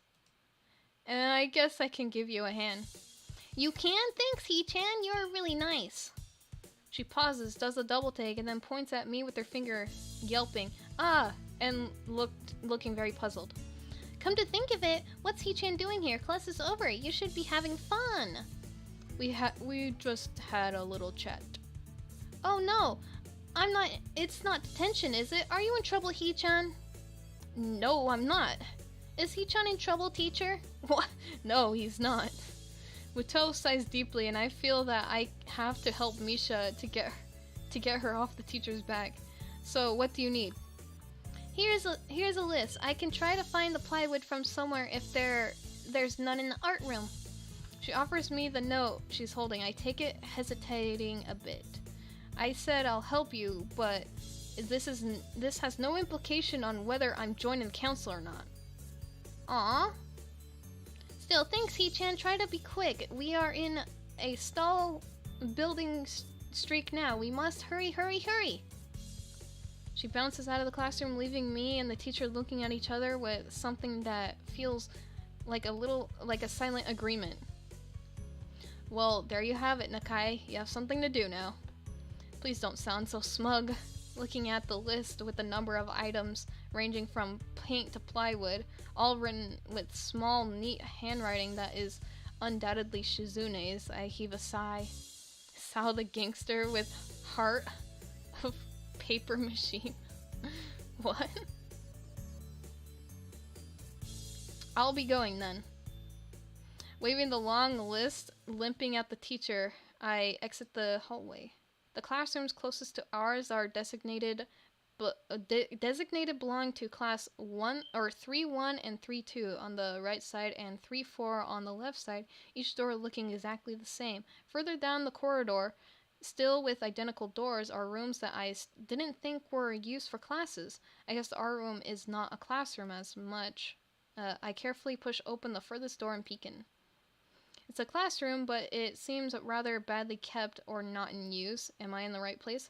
I mean, I feel like art rooms just kind of look like that, where like the tables kind of have like paint or whatever on them. I think that's just how they look. Desks and chairs are all around the room. A thin layer of dust settled on them. There are some easels in the corner, so at least this looks like the right place. Rin time. It is Rin! Let's go! I'm just gonna say that for every single character. The room is flushed in light from the big windows, shadows creeping all over the desks. Specks of dust are dancing in the stagnant air, making the beams of light almost visible. Jokingly, I call to the empty room. I didn't even get to read it! Something catches my eye and I stop mid-sentence. Hello, Rin! Sitting in a desk is a short-haired girl, curiously wearing a boy's uniform with a fork between her toes, a morsel of food stuck firmly on the end. This odd way of dining seems to be caused by her apparent lack of hands, but her presence here is what takes me aback even more. How did I miss her before? She's sitting in a corner, very still, but I still somehow took her as part of the furnishing at first glance. I'm not being too observant today as a whole. The girl seems to be frozen in place, staring at me with her huge eyes like a rabbit in headlights. She's staring at me, her mouth wide open, ready to accept the fork. I'm staring at her mouth wide open, suddenly remembering I didn't finish my sentence and trying to think if I should. This weird stalemate keeps us both stunned into silence, punctuated only by the wall clock ticking rhythmically. Now that's fine dining. Fine dining and breathing. I wish I was in a dating sim. I really do. You could date a ghost. Hello? I don't know what Rin's voice would be. The girl stuffs the fork in her mouth and is now staring at me expectantly while chewing. This is a bit awkward. Hello, I was told I can pick up some supplies from here for some festival stalls. I didn't think there'd be someone here. There isn't, that's why I came here too. I don't know her voice. Should it be deeper? Rin has no hands? Yeah, she has no hands. She picks up another fork. Doesn't that mean you're here then? She raises her eyebrow as if she was suspecting my observation as false. You're pretty observant, I guess it does. But who are you? This girl's pretty straightforward, isn't she? I'm Nakai, Hisao Nakai. I just transferred in on Monday. I'm Rin. Tezuka Rin. Rin Tezuka. I won't shake hands with you, but at least we know who you are now. That's very nice. Her deadpan, she's dead. Oh, I wasn't speaking deadpan. Her deadpan manner of talking makes it hard to determine whether she's joking about shaking hands or not. It kind of bothers me. Joking about these matters doesn't feel appropriate at all.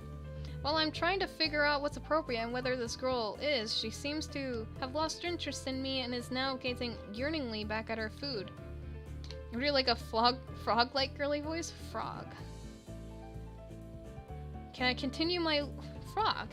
Can I? How does a frog sound? Ribbit, ribbit. I can't do a frog voice. Let's shake feet. Have you seen that post where like the toes are like intertwined and it's all like, this could be us, but you're playing? It's just two people with their toes intertwined. That's what Rin. Why do I have another notification? Oh, it's just a game. Can I continue my lunch if you don't mind me? I won't mind you. If you need to get your stuff, the supplies are in the back. Go right ahead, but lunch school's already over for the day. Well, what word would you use? There is no word for a meal you eat after lunch but before dinner, right? It bothers me very much too, but I don't really know what I would say. I don't think you were supposed to eat a meal between lunch and dinner to begin with. But I'm hungry and now my delicious box lunch would go to waste otherwise. True, I'm always hungry. I have curry, it's very delicious. Curry's so good! With much decisiveness, Rin once again picks up the fork between her toes and with at least as much politeness, she points it straight at me. So, Nakai, what brings you to this place? Like I said, I was told to look for these things. No, the school. From outside, you look fine. Is your problem inside? Did I say welcome back? Welcome back, eyes Kroko. I come to a full stop, open my mouth, not letting out a word out. I can guess. I'm good at guessing, better than most people. Rin cuts me off before I can answer her question. Her skirt around it somehow. I don't know which I would have done. You're done with chips, so you're about to start the hunt? Good luck with your hunt. I sent you the good luck vibe. I froze in front of this issue again. I haven't even told anyone here about my condition, or maybe it's only because it hasn't really come up. I do get the feeling that not having issues is part of the social code here, as the teacher said. I wonder if the people here could relate. Probably not any better than any normal person could. I can't relate to Shizune's circumstances or Lily's either. Game seems interesting, but I am too tired to watch. Okay, bye! Thank you for stopping by, angry waiter. See you later. Thank you for stopping by. Naturally, while I go through this in my head, Rin keeps considering with my condition could be with an overly contemptive look on her face. She puts her fork between her lips and leans back, looking at the ceiling as if the answers were written up there. A beam of light illuminates her face from the window side, creating a mask of dark shadow on the other side. I don't think it's anything in your head, and something in your guts would be boringly ordinary, like the lunch of mine, and less delicious. The problem must be in your pants. This messed up Sherlock Holmes kind of statement, and the sheer lack of tact it has delivered with catches me completely off guard. She has your favorite hairstyle? Very short. She does have a good hairstyle. Did we ever see her with long hair? I don't think we do. Because it would be I would imagine it'd be hard to keep with feet. She puts a brush between her toes. Can she get her leg all the way back up to her head? I think I might have reeled back even physically as Rin's eyes widened in revelation and astonishment. So I was right. There's something wrong with your tackle, isn't there? Still partially in shock, but recognizing the need to reply something, I spit out the first thing that I can think of. No, nothing like that. I have a heart problem, arrhythmia. I said it, more like blurted it out, but I said it. The girl in front of me purses her lips together and glowers at me, looking very disappointed. How boring. Trouble in the pants would have been much more scandalous. What are you on about? What's with this reaction? I'm sorry. I'm sorry to let you down. I forgive you. Just collect I collect people, and a person with, you know, that kind of problem would have been really great. Collect people? People with different problems. Huh, so you just, like, go around asking people what's wrong with them? Pretty much. I see. With little left to say, Rin consumes her lunch and the conversation dies away, but I keep thinking about what was said. It's the first time I told someone else about my condition. All the other people have either hiccup. All the other people have either known about it already or heard about it from someone else. Or didn't need to know about it, like every other student here so far. Should I have told it as a natural part of introductions? Is it expected of me? Hi, I'm Hisao. Hi, I'm Hisao. I have a very serious heart condition. Is that how I'm supposed to go around introducing myself from now on? As if our disabilities would define us? What a disgusting thought. Or maybe this Tezuka girl just has an unnatural interest in such things. As I walk to the back of the room to pick up the items on Mish's list, the chance opens up to study Rin from the corner of my eye. Her hair is burnt auburn, almost orange, and cropped short. Long hair would probably be impossible with no arms. The boy's uniform and the lack of arms make her look very thin, almost scrawny. She is not particularly pretty except for her murky green eyes, which flicker restlessly from below her sharp bangs, even when she eats. What do you mean she's not pretty? She looks like a normal person. The distance in the shadow can make it seem like they don't reflect sunlight at all, but instead absorb all of it within like deep wells. She moves her feet almost as deftly as a normal person would use their hands. However, I can see how this sight could discomfort people, especially while eating. It makes me feel a bit uncomfortable, at least. I hesitate to think about the word unnatural, but it's too late now, isn't it? I keep searching the cabins and cabins? Why is it not cabinets? And shelves for Misha's things, but after enough time passes, the silence grows too uncomfortable, so I try to force some conversation out of this strange girl. Oh, never mind. Forgot to charge the Switch. Can you play it docked? You might be able to play it docked. So, do you always eat alone this late, or do you have the occasional visitor? Visitors, maybe you are my first, or what's my voice for her? Visitors, maybe you're my first occasional visitor, but I don't always eat alone either. Sometimes I eat with a certain person on the roof, if she's not horsing around.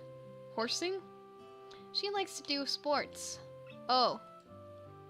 And that's all I can think of to say. She has pretty cute scenes where the two of you smoke a cigarette while laying on the floor passing in. I remember that. I don't think SIDS really smell... I don't like cigs, they smell gross, but it was still really cute. I would say that smoking probably isn't good for his heart. That's all I can think of to say. Both of us fall silent again as Rin forks the last bits of her meal to her mouth. I look down at my haul and double check it with Misha's list. It seems I have everything except plywood. So I think I have all the things now. That's very nice of you. Don't feel obliged to stay. I was about to take a nap anyway. You need to do whatever you're going to do with that stuff anyway, right? Or perhaps you like to watch girls sleeping? Eh. It's like all the people who tell me to do sleeping streams. I'm not sure what to make of this, but Ren looks serious. And if I did, I think I have to be going. I'll catch you around, Tezuka. You can call me Rin. I feel that our relationship at this point's good enough to warrant this much. I was already turning to make my exit, but she draws me back in. Fine then, I'm Hisao. Then you are. Rin looks at me hard in the eyes, but that intimidating feeling you get when someone stares at you isn't there. It's like she's actually not looking at me at all. She blinks a couple of times, and I can figure out why a pause like this just popped between us out of nowhere. See you later, Hisao. There is something like a tiny smile there in her face, maybe. I quietly back out of the room. As I shut the door in front of my face, I whisper to myself, what an intriguing person. From inside, I hear a muffled sing-song voice. I heard that. Misha jump scare. What did she hear? I jump at the sudden appearance of Misha, who had not heard approaching despite the completely empty hallway. The tomboy makes an entrance. Rin Tezuka. They're gonna find her, oh god. How do I... Oh, here we go. Let's save. Create a save state. Progress saved. Thank you. Okay. I'm gonna end the stream now. I'm very hungry. Okay, I'll see you guys tomorrow with more Katawa Shoujo. Bye, everyone. Thank you for stopping by. Bye-bye. Hope you have a good rest of your day. How do I exit the game? Quit? Do you want to quit? Yes. There you go. Okay, bye-bye, everyone. Goodbye. Oh, wait. Okay, there. Click this button to end stream.